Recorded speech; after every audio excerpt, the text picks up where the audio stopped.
Sir ಇದು ಈಗ ನಾವು ಆಲ್ರೆಡಿ ಈಗ ಬಟರ್ ಫ್ರೂಟ್ ತೋಟ ನೋಡಿದ್ದು ನಮ್ಮದು ಅಲ್ಲಿ ಆ ಕಡೆ ಇರೋದು. ಇದು ಸರ್ ಅಲ್ಲಿಂದಲೇ ವಾಕೇಬಲಲ್ಲೇ ನಮ್ಮದು ಇನ್ನೂ 1.5 ಎಕರೆ ಇದು ತೆಂಗು ಮತ್ತು ಕಾಫಿ ಮತ್ತು ಅಡಿಕೆ, ಅದ್ರ ಜೊತೆಗೆ ಬಾಳೆ, ಪ್ಲಸ್ ಅದ್ರ ಜೊತೆ ಬಾರ್ಡ್ರಲ್ಲಿ ಕೋಕೋ ಹಾಕಿದ್ದೀನಿ ಸರ್ ನಾನು. ಅದ್ರ ಜೊತೆಗೆ ಜಾಯ್ಕಾಯಿನೂ ಮಾಡಬೇಕು ಅಂತ ನಾನು ಪ್ಲೇಸ್ಮೆಂಟ್ ಮಾಡ್ಕೊಂಡು ಬಿಟ್ಕೊಂಡಿದ್ದೀನಿ. ಇದು ಒಂದು ಹೊಸ್ದಾಗಿ ಒಂದು ಸಮಗ್ರವಾಗಿ ಮಾಡಬೇಕು ಅನ್ನೋ ಕಾನ್ಸೆಪ್ಟಿಂದ ನಾನು ಮಾಡಿದ್ದೀನಿ ಸರ್. ಇದೆಲ್ಲ 1 ವರ್ಷ ಆಯಿತು ಸರ್ ಈಗ ನಾನು ಮಾಡಿ. ಫಸ್ಟು ನಮ್ಮ ತಂದೆಯವರು ಇದರಲ್ಲೆಲ್ಲ ಆಗ್ಲೇ ತೆಂಗು ಮಾಡಿಬಿಟ್ಬಿಟ್ಟಿದ್ರು ಇದಕ್ಕೆ. ಅದ್ರ ಜೊತೆಗೆ ಈಗ ಒಂದು 4 to 5 ಇಯರ್ಸ್ ಬ್ಯಾಕು ನಾವು ಅಡಿಕೆನೆಲ್ಲ ಮಾಡಿಕೊಂಡು, ಒಂದು 4 to 5 ಇಯರ್ಸ್ ಬ್ಯಾಕ್ ಅಡಿಕೆ ಮಾಡಿಕೊಂಡು, ಈಗ ಅದ್ರ ಜೊತೆಗೆ ಈಗ ಲಾಸ್ಟ್ ಇಯರಿಂದ ನಾನು ಸ್ವಲ್ಪ ಕಾಫಿ ಗಿಡ, ಆಮೇಲೆ ಬಾಳೆ ಇರ್ಬೋದು, ಆಮೇಲೆ ಅದ್ರ ಜೊತೆಗೆ ಮೇಲ್ಗಡೆ ಇದರಲ್ಲಿ ಅಲ್ಲಿ ವೆನಿಲಾ ಹಾಕಿದ್ನಲ್ಲ, ಇಲ್ಲಿ ಅಡಿಕೆಗೆ ಒಂದು ಮಾಡಿದ್ದೀನಿ. ಮೇಯ್ನ್ಲಿ ಅಡಿಕೆಗೆ ಮಾಡಬೇಕು ಅಂತ ಮಾಡಿರೋದು ನಾನು. ಅದರಿಂದ ಕಟಿಂಗ್ಸ್ ತೆಗೆದು ಇಲ್ಲಿ ಅಡಿಕೆಲ್ಲೂ ವೆನಿಲಾ ನಾನೇ ಜಾಸ್ತಿ ಮಾಡ್ಕೊಂಡಿದ್ದೀನಿ ಬಳ್ಳಿ. ಅದ್ರ ಜೊತೆಗೆ ಕೋಕೋ ಇದೆ. ಇನ್ನು ಜಾಯ್ಕಾಯಿಗೂ ಹಾಕಬೇಕು ಅಂತ ಜಾಗ ಮಾಡಿಬಿಟ್ಟಿದ್ದೀನಿ ಸರ್. ಸರ್ ಈ 1.5 ಎಕರೆಲಿ ಸರ್ ನಮ್ಮದು ಮೇಜರ್ಲಿ ಬಂದುಬಿಟ್ಟು ತೆಂಗಿದೆ ಸರ್. ತೆಂಗು ಬಂದುಬಿಟ್ಟು 30 by 30 ಇದು ಸರ್ 60 to 70 ತೆಂಗಿನ ಸಸಿ ಇದೆ ಸರ್ ನಮ್ಮದು. ಇದರಲ್ಲಿ ಒಂದು 500+ ಅಡಿಕೆ ಗಿಡ ಇದೆ ಸರ್. ಇದು ನಮ್ಮದು 10 by 10 ಎಲ್ಲ. ಆಮೇಲೆ ಒಂದು 500+ ಬಾಳೆ ಇದೆ ಸರ್ ನಮ್ಮದು. ಆಮೇಲೆ ಕಾಫಿ ಬಂದುಬಿಟ್ಟು ಒಂದು 350 to 400 ಒಳಗಿದೆ ಸರ್. ಸರ್ ಇದು ಕಾಫಿ ಬಂದುಬಿಟ್ಟು ಸರ್ ಇದು ಸರ್ ಮೇಯ್ನ್ಲಿ ಈಗ ಕಾಫಿಲಿ ನಾನು 2 ಥರ ಬರುತ್ತೆ ಸರ್. ಒಂದು ರೊಬೋಸ್ಟಾ ಬರುತ್ತೆ ಸರ್, ಇನ್ನೊಂದು ಅರೇಬಿಕಾ ಬರುತ್ತೆ. ರೊಬೋಸ್ಟಾ ಬಂದು ಸ್ವಲ್ಪ ಕಾಡು ಜಾತಿ ಗಿಡ. ಅದ್ರ ಬಗ್ಗೆ ನಮಗೆ ಮಾಹಿತಿ ಬೇಕು ಅಂದರೆ ರೊಬೋಸ್ಟಾ ಕಾಡು ಜಾತಿ ಗಿಡ ಆಗಿರುತ್ತೆ. ಅದು ಸ್ವಲ್ಪ ಈಲ್ಡಿಂಗು ಜಾಸ್ತಿ ಕೊಡುತ್ತೆ ಮತ್ತು ಸ್ವಲ್ಪ ದೊಡ್ಡದಾಗಿ ಬೆಳೆಯುತ್ತೆ ಸರ್. ನಮಗೆ ರೊಬೋಸ್ಟಾ ಗಿಡ ಬಂದು ತುಂಬ ದೊಡ್ಡದಾಗಿ ಬೆಳೆಯುತ್ತೆ. ಚಂದ್ರಗಿರಿ ಏನಂತಂದರೆ ಸ್ವಲ್ಪ ಚಿಕ್ಕದಾಗಿ ಬರುತ್ತೆ, ಸ್ವಲ್ಪ ಶೇಡ್ ಜಾಸ್ತಿ ಇದ್ರೂ ಚೆನ್ನಾಗಿ ಈಲ್ಡ್ ಬರುತ್ತೆ. ಮತ್ತು ನಾನು ಕೆಲವು ತೋಟನೆಲ್ಲ ವಿಸಿಟ್ ಮಾಡಿ ನೋಡಿದೆ ಸರ್. ಅದರಲ್ಲಾಗಿ ನಮ್ಮ ತೋಟಕ್ಕೆ, ನಮ್ಮ ಈ ಸ್ಪೇಸಿಗೆ ಮತ್ತು ನಮಗೆ ಈಗ 10 by 10 ಇದ್ರೊಳಗಡೆ ಇರೋದ್ರಿಂದ ಚಂದ್ರಗಿರಿ ಬೆಟರು ಅನ್ನಿಸ್ತು. ಹಂಗಾಗಿ ಸರ್ ಇದನ್ನ ಅರೇಬಿಕನೇ ತಂದಿದ್ದೀನಿ ಸರ್. ಇದು ಅರೇಬಿಕ್ದಲ್ಲಿ ಚಂದ್ರಗಿರಿ ಅಂತ ಸರ್. ಇದು ಬಂದುಬಿಟ್ಟು ಆಲ್ಮೋಸ್ಟ್ ಈಗೆಲ್ಲ ತುಂಬ ಚೆನ್ನಾಗಿ ಮಾಡ್ತಿದ್ದಾರೆ. ನಮಗೂ ಸೆಟ್ ಆಗಿದೆ ಸರ್, ಪರವಾಗಿಲ್ಲ. ಆಲ್ಮೋಸ್ಟ್ ಒಂದು 50 to 60% ಗಿಡಗಳು ಚೆನ್ನಾಗಿ ಡೆವಲಪ್ ಆಗಿದೆ. ಇನ್ನೊಂದು 30-40% ಸ್ವಲ್ಪ ಏನೋ ಪ್ರಾಬ್ಲಮ್ ಆಗಿ ಸ್ವಲ್ಪ ಇದಿದೆ. ಇನ್ನು ಆಲ್ಮೋಸ್ಟ್ ಚೆನ್ನಾಗಿ ಬಂದಿದೆ ಸರ್. ಇದು ಬಾಳೆ ಯಾವುದು ಸರ್, ಇದು ಬಾಳೆ ಬಂದುಬಿಟ್ಟು ಏಲಕ್ಕಿ ಬಾಳೆ ಸರ್. ಇದು ನಮ್ಮದು ನಾವು ಮಾಡಿರೋದು ಈ ಮಾಡಿರೋದು ನೋಡಿ ಸರ್. ಅದು ಆಲ್ರೆಡಿ ಗೊನೆ ಹೊಡೆದಿದೆ. ಇದು ಏಲಕ್ಕಿ ಬಾಳೆ ಸರ್. ಇದು 25 rupees ಆಯಿತು ಪರ್ ಪ್ಲ್ಯಾಂಟು. ಇದನ್ನು ತಂದುಬಿಟ್ಟು ಪ್ಲ್ಯಾಂಟ್ ಮಾಡಿದೆ ಸರ್. ಟಿಶ್ಯೂ ಕಲ್ಚರ್ಡ್ ಬಾಳೆ ಸರ್. ಇದು ಬಾಳೆ ಹಾಕ್ಬಿಟ್ಟು ಸರ್ ಈಗ 1 ವರ್ಷ ಆಗಿದೆ. ಮತ್ತು ಸರ್ ಇದೇನಾಗಿದೆ ಅಂದರೆ ನಾವು ಆರ್ಗ್ಯಾನಿಕಾಗಿ ಮಾಡ್ತಿರೋದ್ರಿಂದ ಅಷ್ಟೊಂದು ಏನು ತುಂಬ ಕಾನ್ಸಂಟ್ರೇಟ್ ಮಾಡಿ ಮಾಡೋ ಥರ ಎಲ್ಲ ಏನು ಮಾಡ್ತಿಲ್ಲ ಸರ್. ಬಾಳೆಗೋಸ್ಕರನೇ ಸಪ್ರೇಟು ಕಾನ್ಸಂಟ್ರೇಟ್ ಮಾಡಿ ಆ ಥರ ಏನು ಮಾಡ್ತಿಲ್ಲ ಸರ್. ಎಲ್ಲದ್ರೊಳಗೆ ಅದು ಒಂದು ಅನ್ನಂಗೆ ಮಾಡ್ತಿದ್ದೀನಿ ನಾನು. ಹಂಗಾಗಿ ಗೊನೆನೂ ಒಂದು ಫುಲ್ಲಿ ಆರ್ಗ್ಯಾನಿಕಾಗಿ ಮಾಡೋದ್ರಿಂದ ನಾವೇನು ಕೊಡದೇ ಇರೋದ್ರಿಂದ ಅತಿ ಇಲ್ಲ ಅಂದ್ರೂ ಒಂದು ರೇಂಜಿಗೆ ನಮಗೆ ಗೊನೆನೂ ಈಗ ಸ್ಟಾರ್ಟ್ ಆಗ್ತಿದೆ ಸರ್. ಇದೆಲ್ಲ ಹಾಂ ಸರ್. ಬಾಳೆ ಇದು ಹಾಕಿ ಎಲ್ಲ 1 ವರ್ಷ ಆಗಿದೆ. ಕಾಫಿ ಹಾಕಿ ಎಲ್ಲ ಸರ್ 1 ವರ್ಷದ ಮೇಲೆ ಆಯ್ತು ಸರ್. ಇದು ಕಾಫಿನೂ ನೋಡಿ ಸರ್ ಎಲ್ಲ ತುಂಬ ಸರ್. ಅದೇ ಸರ್ ಈಗ ಈ 1.5 ವರ್ಷದಲ್ಲಿ ಅಂದರೆ ಸರ್ ಈಗ ಬಾಳೆಲ್ಲಿ ಬರ್ತಿದೆ. ಈಗ ನೋಡಿ ಸರ್, ಇಲ್ಲೇ ಗೊನೆ ಇದೆ. ಇದು ಬಾಳೆ ಗೊನೆ ಇದೆ, ಇಲ್ಲಿ ಬರ್ತಿದೆ. ಇದು ಬಾಳೆಲ್ಲಿ ಬರ್ತಿದೆ ನಮಗೀಗ. ಹಾಂ ಸರ್, ಈಗ ಸದ್ಯಕ್ಕೆ ಬಾಳೆಲ್ಲಿ ಶುರುವಾಗಿದೆ. ಮತ್ತು ತೆಂಗಿನಲ್ಲಿ ನಮ್ಮ ಹಿರಿಯರು ಇದ್ರಲ್ಲ, ಆಗ್ಲಿಂದ ನಮ್ಮ ತಾತವ್ರು ಇದರಿಂದ ಇದೆ. ಇದು ಆಗ್ಲಿಂದಲೂ ನಮ್ಗೆ ತೆಂಗಿನಲ್ಲಿ ಈಲ್ಡ್ ಅಂತೂ ಇದೆ. ಈಗ ನೋಡಿ ಸರ್, ಇದು ಕಾಫಿ ಗಿಡ ಇದು ಚೆನ್ನಾಗಿ ಬಂದಿದೆ. ಈ ವರ್ಷ ನೋಡಿ ಸರ್, ಇದು ಕಾಫಿ ಗಿಡದಲ್ಲಿ ಈಲ್ಡ್ ಆಗಿದೆ. ಈಗ ನೋಡಿ ಸರ್ ಇಲ್ಲೇ. ಹಾಂ ಸರ್, ಇದು 1.5 ವರ್ಷದ ಸರ್. ಇದು 1.5 ವರ್ಷದ್ದು. 1 ವರ್ಷ ಆದಮೇಲೆ ನಮಗೆ ಸ್ವಲ್ಪ ನಾನು ಆರ್ಗ್ಯಾನಿಕಾಗಿ ಮಾಡ್ತಿದ್ರಿಂದ ಗಿಡ ಬೆಳ್ಕೊಂತಲ್ಲ ಸ್ವಲ್ಪ ಜಾಸ್ತಿ ಹೋಗಿದ್ದು. ಮತ್ತು ಈಗ ಒಂದು 6 to 7 months ಬ್ಯಾಕ್ ತಂದು ಮತ್ತೆ ರೀಪ್ಲ್ಯಾಂಟ್ ಮಾಡಿದ್ದೀನಿ ಸರ್. ಒಂದು 50 ಗಿಡ ಹೋಗಿದ್ದು ನನ್ನಲ್ಲಿ. ಅದನ್ನೆಲ್ಲ ತಂದು ಮತ್ತೆ ರೀಪ್ಲ್ಯಾಂಟ್ ಮಾಡಿ ರಿಕವರಿ ಮಾಡ್ಕೊಂಡಿದ್ದೀನಿ ಸರ್. ಚೆನ್ನಾಗಿ ಬರ್ತಿದೆ ಸರ್ ಕಾಫಿನೂ. ನಾನಿನ್ನೂ ಇದನ್ನ ಟಾಪು ಎಲ್ಲ ತೆಗಿಬೇಕು ಸರ್. ಇದು ಅವ್ರ ಹತ್ರ ಒಂದು ರೆಫರೆನ್ಸ್ ಇದೆ ಸರ್. ಅವ್ರ ಹತ್ರ ತೊಗೊಂಡ್ಬಿಟ್ಟು ಗಿಡ ತಂದಿದ್ದಲ್ಲ ಸರ್, ಅಲ್ಲಿ ನಾನು ತಗೊಳ್ಳೋ ಕೆಲಸ ಮಾಡ್ಕೊಬೇಕು ಸರ್. ಇದು ಕಾಫಿ ಸರ್. ಇದು ಚಂದ್ರಗಿರಿ ಅಂತ ಸರ್. ಇದು ಅಡಿಕೆ ಬಂದು ಇನ್ನೂ ಅಡಿಕೆಲೂ ಶುರುವಾಗಿದೆ ಅನ್ಸುತ್ತೆ. ಹಾಂ ಸರ್, ಅಡಿಕೆ ಇದೆಲ್ಲ ಲಾಸ್ಟ್ ಇಯರಿಂದ ಸ್ಟಾರ್ಟ್ ಆಗ್ತಿದೆ ಸರ್. ಇದು ಮತ್ತೆ ಇದು ನಮ್ದು ಏನಾಗಿದೆ ಅಂದರೆ ತೆಂಗೊಳಗಡೆ ಇದೆ ಅಡಿಕೆ ಮೇಯ್ನು. ಅದು ಸ್ವಲ್ಪ ಪ್ರಾಬ್ಲಮ್ ಅನಿಸುತ್ತೆ ಸರ್ ನಮಗೆ. ಏನಕ್ಕೆ ಅಂದರೆ ಒಂದು ಹೇಳ್ತೀನಿ ನೋಡಿ ಸರ್. ಈಗ ಎಲ್ಲದಕ್ಕೂ ನೆರಳು ಅನ್ನೋದು ತುಂಬ ಬರುತ್ತೆ ಸರ್. ಇದಕ್ಕೆಲ್ಲ ನೆರಳು ಅನ್ನೋದು ಜಾಸ್ತಿ ಆದಾಗ ಇದೇನಾಗುತ್ತೆ, ಈ ಕಣ್ಣು ಬರುತ್ತಲ್ಲ ಸರ್ ನಿಮಗಿದು, ಈ ಕಣ್ಣು ಜಾಸ್ತಿ ಹೊಡಿತಾ ಹೋಗುತ್ತೆ ಸರ್. ಇದು ಜಾಸ್ತಿ ಹೊಡಿತಾ ಹೋಗುತ್ತೆ. ಮತ್ತು ಇದು ಈ ರೇಂಜಿಗೆ ಈಲ್ಡ್ ಬಂದಿದೆ ಸರ್. ಅದೇ ನಿಮಗೆ ಆ ಮರ ನೋಡಿ ಸರ್, ಇದು ಪಕ್ಕದ್ದು ಇಲ್ಲೊಂದು ಗಿಡ ಇದೆ. ಇದನ್ನು ತೋರಿಸ್ತೀನಿ ನೋಡಿ. ಇದು ಬಂದುಬಿಟ್ಟು ಎಷ್ಟು ಮೇಲಕ್ಕೆ ಹೋಗಿದೆ ನಿಮಗೆ ಕಾಣುತ್ತೆ ಸರ್. ಅದೇನಿದೆ ಅದಕ್ಕಿಂತ ಮೇಲಕ್ಕೆ ಹೋಗಿದೆ, ಆದರೂ ಇನ್ನೂ ಒಂಬಳೆ ಹೊಡೆದಿಲ್ಲ. ರೀಸನ್ನು ಈ ತೆಂಗಿನ ಮರದ ನೆರಳು, ಶೇಡು.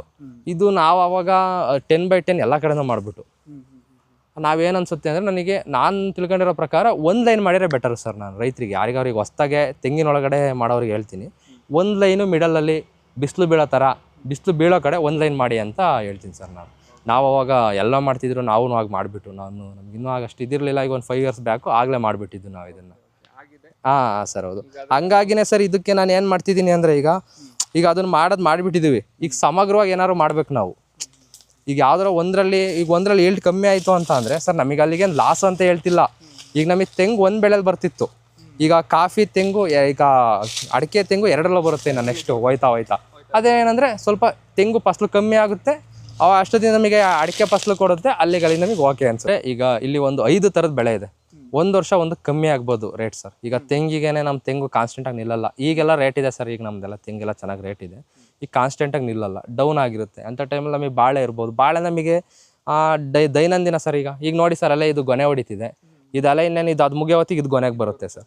ನನಗೆ ಸರ್ ನಾನು ಬಾಳೆ ಹಾಕಿದ್ದೆ ಮೇಯ್ನು ನನಗೆ ಗೊಬ್ಬರಕ್ಕೋಸ್ಕರ ಅಷ್ಟೇ ಸರ್. ಗೊಬ್ಬರಕ್ಕೋಸ್ಕರ, ನೆರಳಿಗೋಸ್ಕರ. ಈಗ ಸರ್, ಗೊಬ್ಬರಕ್ಕೆ, ನೆರಳಿಗೆ ನಾನು ಏನು ಮಾಡಿದೆ ಅಂದರೆ ಮೇಲ್ಗಡೆ ವೆನಿಲಾ ಮಾಡಿದ್ದೀನಿ ಸರ್. ಇದರಲ್ಲೇ ಮೇಲ್ಗಡೆ ಪಟ್ಟೆಲ್ ವೆನಿಲಾ ಮಾಡಿದ್ದೀನಿ. ಇದಕ್ಕೂ ಈಗ ನಾನೇ ಎಸ್ಟಾಬ್ಲಿಷ್ ಮಾಡ್ಕೊಬೇಕು ಅನ್ಕೊಂತಿದ್ದೀನಿ ಮೇಲ್ಗಡೆ ಹೋಗ್ತಾ. ಅದೇ ಸರ್, ಅವಕ್ಕೆಲ್ಲ ತುಂಬ ನೆರಳು ಬೇಕಾಗುತ್ತೆ ನಮಗೆ ವೆನಿಲಾಕ್ಕೆ. ಹಂಗಾಗಿ ನಾನು ಸುತ್ತ ಬಾಳೆ ಹಾಕೋದು, ನಮಗೆ ಬಿಸಿಲು ಜಾಸ್ತಿ ಬರ್ದಂಗೆ ಈ ಥರ ಎಲ್ಲ ಮಾಡಿದ್ದೆ. ಬಾಳೆಗೆ ಸರ್ ಮೇಯ್ನ್ ಕಾನ್ಸಂಟ್ರೇಟ್ ಮಾಡಿಲ್ಲ. ಹಂಗಾದ್ರೂ ಪರವಾಗಿಲ್ಲ ಸರ್, ಒಂದು ಲೆವೆಲಿಗೆ ಬರ್ತಿದೆ ಗೊನೆ ಎಲ್ಲ. ಬಟ್ ಸರ್, ಮೇಜರಾಗಿ ನಾವು ಕಾನ್ಸಂಟ್ರೇಟ್ ಮಾಡಿದರೆ ಇನ್ನೂ ಚೆನ್ನಾಗಿ ಬರುತ್ತೆ ಸರ್. ನೋಡಿ ಸರ್, ಇದು ಗೊನೆ ಬಂದಿದೆ ಆಲ್ರೆಡಿ. ಈಗ ಇದು ಹಾರ್ವೆಸ್ಟ್ ಮಾಡಬೇಕಿದು. ಈ ರೀತಿಯಾಗಿ ಇದು ಗೊನೆ ಬಂದಿದೆ ಸರ್. ಇದೆಲ್ಲ ಸರ್. ಮತ್ತು ಸರ್ ಇದೆಲ್ಲ ಸರ್, ಇದೆಲ್ಲ ಒಳ್ಳೆ ಫುಲ್ಲಿ ಆರ್ಗ್ಯಾನಿಕ್ ಮಾಡಿರೋ ಸರ್ ನಾವು. ಸರ್, ಈ ಕೆಮಿಕಲ್ ಕೊಟ್ಟು ಬೆಳೆದ್ರೆ ಇನ್ನೊಂದು 3 kg 4 kg ಜಾಸ್ತಿ ಬರುತ್ತೆ ನಮಗೆ. ಬಟ್ ಸರ್, ಇದು ಆರ್ಗ್ಯಾನಿಕ್ ಆಗಿ ಮಾಡಿರೋದು ಸರ್. ಏನಂದರೆ ಬೆಳೆ ಮಾಡ್ತಿದ್ದೀವಿ ಆರ್ಗ್ಯಾನಿಕ್ ಆಗಿ, ಬಟ್ ತಗೊಳ್ಳೋ ಗ್ರಾಹಕರು ನಮ್ಮನ್ನ ಆರ್ಗ್ಯಾನಿಕ್ಕಿಗೆ ಅಂತ ಒಂದು ಬೆಲೆ ಕೊಡ್ತಿಲ್ಲ ನಮಗೆ ಸರ್. ಅಲ್ಲೇ ನಾವು ರೈತರು ಡಿಮೋಟಿವೇಟ್ ಎಲ್ಲ ಡಿಮೋಟಿವೇಟ್ ಆಗ್ತಿರೋದೇ ಅಲ್ಲಿ. ಈಗ ಒಬ್ಬ ಕೆಮಿಕಲ್ ಕೊಟ್ಟು ಬೆಳೆದಿರ್ತಾನೆ ಸರ್, ಕೆಮಿಕಲ್ ಕೊಟ್ಟು ಬೆಳೆದಿರೋ ನನಗಿಂತ ಜಾಸ್ತಿ ಬೆಳೆದಿರ್ತಾನೆ. ನಮ್ದು ಆರ್ಗ್ಯಾನಿಕಾಗಿ ಬರಲ್ಲ ಅಂತ ಹೇಳ್ತಿಲ್ಲ, ಮುಂದಕ್ಕೆ ನಂದು ಜಾಸ್ತಿ ಆಗುತ್ತೆ. ಯಾಕೆಂದರೆ ನಾನೀಗ ಕನ್ವರ್ಷನ್ ಮಾಡ್ತಿದ್ದೀನಿ. ಈಗ ಮೊದಲಿಂದಲೂ ಸ್ವಲ್ಪ ಕೆಮಿಕಲ್ ನೋಡಿದೆ. ಇದು ಜಾಗ ಸ್ಟಾರ್ಟಿಂಗ್ ಒಂದು 5 ಇಯರ್ಸ್ ಬ್ಯಾಕೆಲ್ಲ ನಾವು ಮೇವೇನೇನೋ ಹಾಕೊಳ್ಳೋ ಇದಕ್ಕೆ ಅವಾಗೆಲ್ಲ ಕೆಮಿಕಲ್ ನೋಡಿದೆ. ಈಗ ಟರ್ನ್ ಹಾಕಿದ್ದು ಟೈಮ್ ತಾಗ್ತಿದೆ. ಹಂಗಾಗಿ ಇದನ್ನು ನಾವು ಬಾಳೆದು ಈಗ ಸ್ಟಾರ್ಟಿಂಗ್ ನಮಗೆ ಜಾಸ್ತಿ ಬರಬೇಕು ಅಂದರೆ ಬರೋಲ್ಲ ಸರ್. ಅದು ನೆಕ್ಸ್ಟಿಂದ ನಾವು ಏನಂದರೆ ಸ್ವಲ್ಪ ಈಗ ಜೀವಾಮೃತ ಎಲ್ಲ ಕೊಡೋ ಥರ ಮಾಡ್ತಿದ್ದೀನಿ. ಆವಾಗಲಿಂದ ನೆಕ್ಸ್ಟ್ ಬರೋಕ್ಕೂ ಇಲ್ಲಿ ಜಾಸ್ತಿ ಬರ್ಬೋದು ಅನಿಸುತ್ತೆ, ಅದರಿಂದ ಮಾಡ್ತಿದ್ದೀನಿ ಸರ್ ಅಷ್ಟೇ. ಈಗ ಗೊಬ್ಬರ ಅಂದರೆ ಏನೇನು ಕೊಡ್ತೀರಾ ನೀವು ಆರ್ಗ್ಯಾನಿಕಲ್ಲಿ ಸರ್? ಆರ್ಗ್ಯಾನಿಕಲ್ಲಿ ಆಗಲೇ ನಾವು ಅಲ್ಲಿ ಇದರಲ್ಲಿ ಡಿಸ್ಕಸ್ ಮಾಡ್ದಂಗೆ ಬಟರ್ ಫ್ರೂಟಲ್ಲಿ ಸರ್, ಇದಕ್ಕೂ ಸೇಮೇ ಸರ್. ನಮ್ಮದು ಹಸುವಿನ ಗೊಬ್ಬರ ಇದೆ, ಮನೆಯದು ದನಿನ ಗೊಬ್ಬರ ಕೊಡ್ತೀವಿ. ಅದ್ರ ಜೊತೆಗೆ ಪ್ಲಸ್ಸು ಅಡಿಷ್ನಲಾಗಿ ಟ್ರೈಕೋಡರ್ಮಾ, ಸೂಡೋಮೋನಾಸು, ಆಮೇಲೆ ಮೆಟರೈಸಿಯಮ್ ಒಂದು ನನಗೆ ಆ್ಯಡ್ ಮಾಡ್ಕೊಬೇಕು ಸರ್. ಮೆಟರೈಸಿಯಮ್ ಆ್ಯಡ್ ಮಾಡಿಲ್ಲ, ಅದ್ರ ಜೊತೆ ಮೆಟರೈಸಿಯಮ್ ಒಂದು ಆ್ಯಡ್ ಮಾಡ್ಕೊಬೇಕು. ಇವನ್ನೆಲ್ಲ ಸರ್ ಕಲ್ಚರಲ್ಲಿ ಮಾಡ್ತೀನಿ ಸರ್ ನಾನು. ಹೆಂಗೆ ಅಂದರೆ ಬೇವಿನ ಹಿಂಡಿ, ಟ್ರೈಕೋಡರ್ಮಾ, ಸೂಡೋಮೋನಾಸು, ಒಂದು ಸ್ವಲ್ಪ ಪ್ರಮಾಣದಲ್ಲಿ ತಿಪ್ಪೆಗೊಬ್ಬರ, ಇದಿಷ್ಟನ್ನು ತೊಗೊಂಬಿಟ್ಟು ಅದನ್ನ ಸಪ್ರೇಟಾಗಿ ಕಲ್ಚರ್ ಮಾಡಿ ಅದನ್ನು ನಾನು ಕೊಡೋ ಥರ ಮಾಡ್ಕೊತೀನಿ ಸರ್. ಕಳೆ ಎಲ್ಲ ಹೇಗೆ ನಿಯಂತ್ರಣ ಮಾಡ್ತೀನಿ ಈ ಕಡೆ ಸರ್? ಅದು ಒಂದು ಸರ್ ನಾನು ಮೇಯ್ನ್ ಹೇಳಬೇಕು. ಇದು ನಾನು ಯಾವಾಗ ಲಾಸ್ಟು ಅಡಿಕೆ ಇದು ಕಾಫಿ ಗಿಡ ಹಾಕಿದೆ ಆಗ್ಲಿಂದ ಇದು ನಾನು ಬಿಟ್ಬಿಟ್ಟಿದ್ದೀನಿ ಸರ್. ನಾನು ಕಳೆ ತೆಗೆಯೋದನ್ನೇ ಬಿಟ್ಬಿಟ್ಟಿದ್ದೀನಿ. ಖಾಲಿ ಬಿಟ್ಬಿಟ್ಟಿದ್ದೀನಿ. ಬೇಕಾದ್ರೆ ನೀವು ಇಲ್ಲಿ ನೋಡ್ಬೋದು ಸರ್. ಇದೆಲ್ಲ ಸರ್ ಲಾಸ್ಟು 2 ಇಯರ್ಸಿಂದ ಹಂಗೆ ಇದೆ. ಇದು 2 ಇಯರ್ಸ್ ಆಗಿದೆ ಸರ್ ನಾವಿಲ್ಲೆಲ್ಲ ಕಳೆ ತೆಗೆದು. 2 ಇಯರ್ಸಿಂದ ನಾನು ಉಕ್ಕೆನೇ ಹೊಡ್ಸಿಲ್ಲ ಸರ್ ಇದಕ್ಕೆ. ಇಲ್ಲ, ಉತ್ತೆ ಇಲ್ಲ ಸರ್. 2 ಇಯರ್ಸಿಂದ ಹಿಂಗೆ ಖಾಲಿ ಇರೋ ನೆಲನೇ ಇದು. 2 ಇಯರ್ಸಿಂದ ಖಾಲಿ ಇದೆ. ಮತ್ತು ಇದಕ್ಕೆ ಏನಂತ ಅಂದರೆ ನಾವು ಬ್ರಷ್ ಕಟರ್ ಸರ್, ಸೇಮು ಅಲ್ಲಂಗೆ ಬ್ರಷ್ ಕಟರ್ ಹೊಡಿತೀವಿ, ಇಲ್ಲೂ ಹಂಗೆ ಬ್ರಷ್ ಕಟರ್ ಹೊಡಿತೀವಿ. ಮಳೆಗಾಲದಲ್ಲಿ ಒಂದು 2 ಟೈಮ್ಸ್ ಜಾಸ್ತಿ ಹೊಡಿತೀವಿ. ಬೇಸಿಗೆಲೆಲ್ಲ ಹೊಡೆಯಲ್ಲ ಸರ್. ಸ್ವಲ್ಪ ಮಲ್ಚಿಂಗ್ ಇರಲಿ ಗಿಡಕ್ಕೆ ಅನ್ನೋ ಕಾರಣಕ್ಕೆ ಬೇಸಿಗೆ ಸ್ವಲ್ಪ ಬಿಡ್ತೀವಿ, ಮಾಯ್ಚರ್ ಕಂಟೆಂಟ್ ಕಾಪಾಡಲಿ ಅಂತ ಬಿಡ್ತೀನಿ ಸರ್. ಸರ್ ನೋಡಿ ಸರ್, ಇದು ವೆನಿಲಾ. ಇದನ್ನು ನೋಡಿ, ಇದು ಮೇಲಕ್ಕೆ ಹೋಗಿದೆ. ಇದನ್ನ ಈ ಥರ ಬಗ್ಸ್ ಕಟ್ಬೇಕು. ಅಲ್ಲಿ ನಿಮಗೆ ಹೇಳಿದೆ ನಾನು. ಅದೇ ಬಗ್ಸ್ ಕಟ್ಟಿದ್ರೆ ಒಂದು ಇದು ಸರ್, ಬಗ್ಸ್ ಕಡಿಮೆ ಆಗುತ್ತೆ. ಇನ್ನೊಂದು ಇದು ಸರ್, ಇದು ಸ್ಟ್ರೆಸ್ ಆಗುತ್ತೆ ಸರ್. ಇದು ಅವಾಗ ಸ್ಟ್ರೆಸ್ ಆದಾಗ ನಮಗೆ ಫ್ಲವರಿಂಗ್ ಆಗುತ್ತೆ ಸರ್. ಇದು ವೆನಿಲಾದಲ್ಲಿ ಸ್ಟ್ರೆಸ್ ಆಗಲ್ಲ ಅಂದರೆ ಫ್ಲವರಿಂಗೇ ಬರಲ್ಲ ಸರ್. ಇದು ನಾವು ಹಿಂಗೆ ಬೆಳೆಯಕ್ಕೆ ಬಿಟ್ರೆ ಫ್ಲವರಿಂಗೇ ಬರಲ್ಲ. ಇದು ವೆನಿಲಾ ಮಾರ್ಕೆಟಿಂಗ್ ಯಾವ ಥರ ಮಾಡಬೇಕು ಅಂತ ಪ್ಲಾನ್ ಮಾಡಿದ್ರಾ ಸರ್? ವೆನಿಲಾ ನಾನು ತಿಳ್ಕೊಂಡಿರೋ ಮಟ್ಟಿಗೆ ಸರ್, ಇದು ಇಂಟರ್ನ್ಯಾಷನಲ್ ಮಾರ್ಕೆಟಿಂಗ್ ಇದೆ. ಇದಕ್ಕೆ ಇಂಟರ್ನ್ಯಾಷನಲ್ ಮಾರ್ಕೆಟಿಂಗ್ ಇದೆ. ಇದು ಗ್ರೀನ್ ಗೋಲ್ಡ್ ಅನ್ನೋರು ಒಂದು ಟೈಮಲ್ಲಿ ವೆನಿಲಾನ ಗ್ರೀನ್ ಗೋಲ್ಡ್ ಅನ್ನೋರು ಅದೇ ಥರ ನಮ್ಮ ಇಂಡಿಯಾದ ವೆನಿಲಾಗೆ ರೇಟ್ ಬಿದ್ದೋಯ್ತು ಒಂದು ಟೈಮಲ್ಲಿ. ನಾನು ತಿಳ್ಕೊಂಡಿರೋ ಪ್ರಕಾರ, ನಾನು ಹೇಳಿರೋರು ಕೆಲವರು ಕೇಳಿರೋ ಪ್ರಕಾರ ರೇಟ್ ಬಿದ್ದೋಯ್ತು. ಏನಕ್ಕೆ ಅಂತ ಅಂದರೆ, ಈಗ ಮೀಡಿಯೇಟರ್ಸ್ ಬರ್ತಾರಲ್ಲ ಸರ್, ಅವರು ಈ ಬೀನ್ಸ್ ಬರುತ್ತಲ್ಲ, ಬೀನ್ಸಿಗೆ ಕಾಪರ್ ಇಂಜೆಕ್ಟ್ ಮಾಡಿಬಿಟ್ಟು ಇದನ್ನ ಸೆಲ್ ಮಾಡೋಕ್ಕೆ ಟ್ರೈ ಮಾಡಿದರು. ಇದು ಹೆಂಗಿತ್ತು ಅಂದರೆ, ಡ್ರೈ ಬೀನ್ಸ್ ಸರ್ ಇದು 30,000 ಮೇಲೆ ಹೋಗಿತ್ತು. 30,000 40,000ಗೆ ಹೋಯ್ತು ಒಂದು ಪರ್ ಕಿಲೋ ಡ್ರೈ ಬೀನ್ಗೆ. ಆಗೋದಾಗ ಎಕ್ಸ್ಪೋರ್ಟ್ ಮಾಡೋರು ಈ ಥರ ಏನೇನೋ ಮಾಡಿ ಒಳಗಡೆ ಫಂಗಸ್ ಬೆಳೆಯೋಕ್ಕೆ ಸ್ಟಾರ್ಟ್ ಆಯಿತು. ಕಾಪರ್ ಇಂಜೆಕ್ಟ್ ಮಾಡೋದು ಈ ಥರ ಏನೇನೋ ಮಾಡಿದ್ರಿಂದ ಫಂಗಸ್ ಬೆಳೆಯೋಕ್ಕೆ ಸ್ಟಾರ್ಟ್ ಆಯಿತು. ಆವಾಗಲಿಂದ ಏನು ಮಾಡಿದ್ರು ಫಾರ್ಮರ್ಸ್ಗೆಲ್ಲ ನಮ್ಮ ಇಂಡಿಯಾದ್ದು ಅಲ್ಲಿ ಬ್ಯಾನ್ ಆಯ್ತು ಸರ್. ಇಂಟರ್ನ್ಯಾಷನಲ್ ಮಾರ್ಕೆಟಲ್ಲಿ ಬ್ಯಾನ್ ಆಯಿತು. ಅವಾಗ ರೇಟ್ ಬಿದ್ದೋಯ್ತು. ಈಗ ಬ್ಯಾಕಪ್ ಆಗ್ತಿದೆ ಅಂತ ಹೇಳ್ತೀರಾ ಸರ್. ನಾನು ಮಾಡ್ಬೇಕಾದ್ರೂ ಏನು ಅಷ್ಟೊಂದು ಇರಲಿಲ್ಲ. ನಾನು ಮಾಡಬೇಕಾದ್ರೂ ನಾನು ತಂದಾಗ ಒಬ್ಬರು ಹೇಳಿದರು ಸ್ವಲ್ಪ ಇಲ್ಲಪ್ಪ ಬೂಮ್ ಆಗುತ್ತೆ ಇದು ಮಾರ್ಕೆಟಿಂಗ್ ಬರುತ್ತೆ ಅಂತ. ಸರ್ ನಾನೇನಿಲ್ಲ ಸರ್, ಸುಮ್ಮನೆ ಅಡಿಕೆ ಬಿಡೋದು ಅಡಿಕೆಗೆ ಹಾಕೋಣ ಅಂತ ತಂದು ಹಾಕಿದೆ. ಮೆಣಸು ಹಾಕ್ತಾರೆ ಅಡಿಕೆ ಜೊತೆಗೆ, ನೀವು ಯಾಕೆ ಹಾಕಲಿಲ್ಲ? ಸರ್ ಮೆಣಸು ಏನಕ್ಕೆ ಹಾಕಲ್ಲ, ನಮ್ಗೆ ಇನ್ನೂ ಮೆಣಸು ಹೋಗೋಕ್ಕೆ ಇನ್ನೂ ಹೈಟ್ ಬೇಕು ಸರ್. ಅಡಿಕೆ ಹೈಟ್ ಬೇಕು. ಮತ್ತು ನಾನು ಸರ್ ಈಗ ಅದನ್ನು ಪ್ಲಾನ್ ಮಾಡಿದ್ದೀನಿ. ಜಿಗ್ಜಾಗಲ್ಲಿ ಈಗ ನಾನು ಫುಲ್ಲಿ ಎಲ್ಲವಕ್ಕೂ ಹಾಕಿಲ್ಲ ಸರ್, ಕೆಲವೊಂದಕ್ಕೆ ಹಾಕಿದ್ದೀನಿ. ಇನ್ನು ಏನು ಬಿಟ್ಟಿರ್ತೀನಿ ಅದರಲ್ಲಿ ತೆಂಗಿರ್ಬೋದು, ತೆಂಗಿನ ಮರಕ್ಕೆ ಎಲ್ಲವಕ್ಕೂ ಮೆಣಸನ್ನೇ ಹಾಕೋಣ ಅಂತ ಅಂದ್ಕೊಂಡಿದ್ದೀನಿ ಸರ್. ನಾನು ನೆಕ್ಸ್ಟ್ ನೋಡ್ಬೇಕು ಸರ್. ಮತ್ತು ನನಗೆ ಸ್ವಲ್ಪ ಡಿಫ್ರೆಂಟಾಗಿರೋದು ಬೆಳಿಬೇಕು ಅನ್ನೋ ಆಸೆಯಿಂದ ಇದನ್ನು ಮಾಡಿದ್ದು ಸರ್. ನಾನು ಚೇಂಜಸ್ ಇರಲಿ ಅನ್ನೋ ಕಾರಣಕ್ಕೆ ಇದು ಮಾಡಿದ್ದು ಸರ್. ಇದು ನಾನು ವೆನಿಲಾ ಮಾಡಿದ್ದು ಅದೇ ರೀಸನ್. ಯಾವ ಥರ ಮೇಂಟೈನ್ ಮಾಡ್ತೀರಾ ನಿಮ್ಮ ತೋಟಕ್ಕೆ ಈ 1.5 ಎಕರೆಗೆ? ಸರ್ ಈ 1.5 ಎಕರೆಗೂ ಸರ್ ಎಲ್ಲ ಡ್ರಿಪ್ ಸರ್. ನಾನು ಎಲ್ಲ ಡ್ರಿಪ್ ಮಾಡಿದ್ದೀನಿ. ಯಾವುದೇ ಥರದ ಆಯ್ ನೀರು ಎಲ್ಲೂ ಕೊಡಲ್ಲ ಸರ್ ನಾವು. ಎಲ್ಲ ಡ್ರಿಪ್ ಇರಿಗೇಷನ್ ಇದೆ ಪ್ರತಿಯೊಂದು. ಸರ್ ಇಲ್ಲಿ ನೋಡ್ಬೋದು ನೀವು, ಬನ್ನಿ ಸರ್ ಇಲ್ಲೇ ತೋರಿಸ್ತೀನಿ. ಇದು ಸರ್ 8 ಲೀಟ್ರು ಕೆಪಾಸಿಟಿದು ಡ್ರಿಪ್ಪರ್ ಹಾಕಿದ್ದೀನಿ ಸರ್. ನೋಡಿ ಸರ್ ಇದು ನಾನು ಸರ್ ಇದೆಲ್ಲ ಜೈನ್ದು ನಾನು ಯೂಸ್ ಮಾಡಿರೋದು. ಡ್ರಿಪ್ ಇರ್ಬೋದು, ಡ್ರಿಪ್ ಪೈಪ್ ಇರ್ಬೋದು, ಎಲ್ಲ ಜೈನು ಆರ್ಫಿಟ್ ಇದನ್ನ ಯೂಸ್ ಮಾಡಿದ್ದೀನಿ ನಾನೆಲ್ಲ. ಈ ಡ್ರಿಪ್ಪರ್ 8 ಲೀಟ್ರ್ ಸರ್. ಅಡಿಕೆ ಗಿಡಕ್ಕೆ 2 ಡ್ರಿಪ್ಪರ್ ಹಾಕಿದ್ದೀನಿ ಸರ್. ಅದರಲ್ಲೇ ಸರ್ ನನಗೆ ಈ ವೆನಿಲಕ್ಕೂ ಮೇಂಟೈನ್ ಆಗುತ್ತೆ. ಇಲ್ಲಿ ನೋಡಿ ಇದರಲ್ಲಿ ಈ ವೆನಿಲಕ್ಕೂ ಅದರಲ್ಲೇ ಮೇಂಟೈನ್ ಆಗುತ್ತೆ, ಎಲ್ಲ ಓಕೆ ಆಗುತ್ತೆ ಸರ್.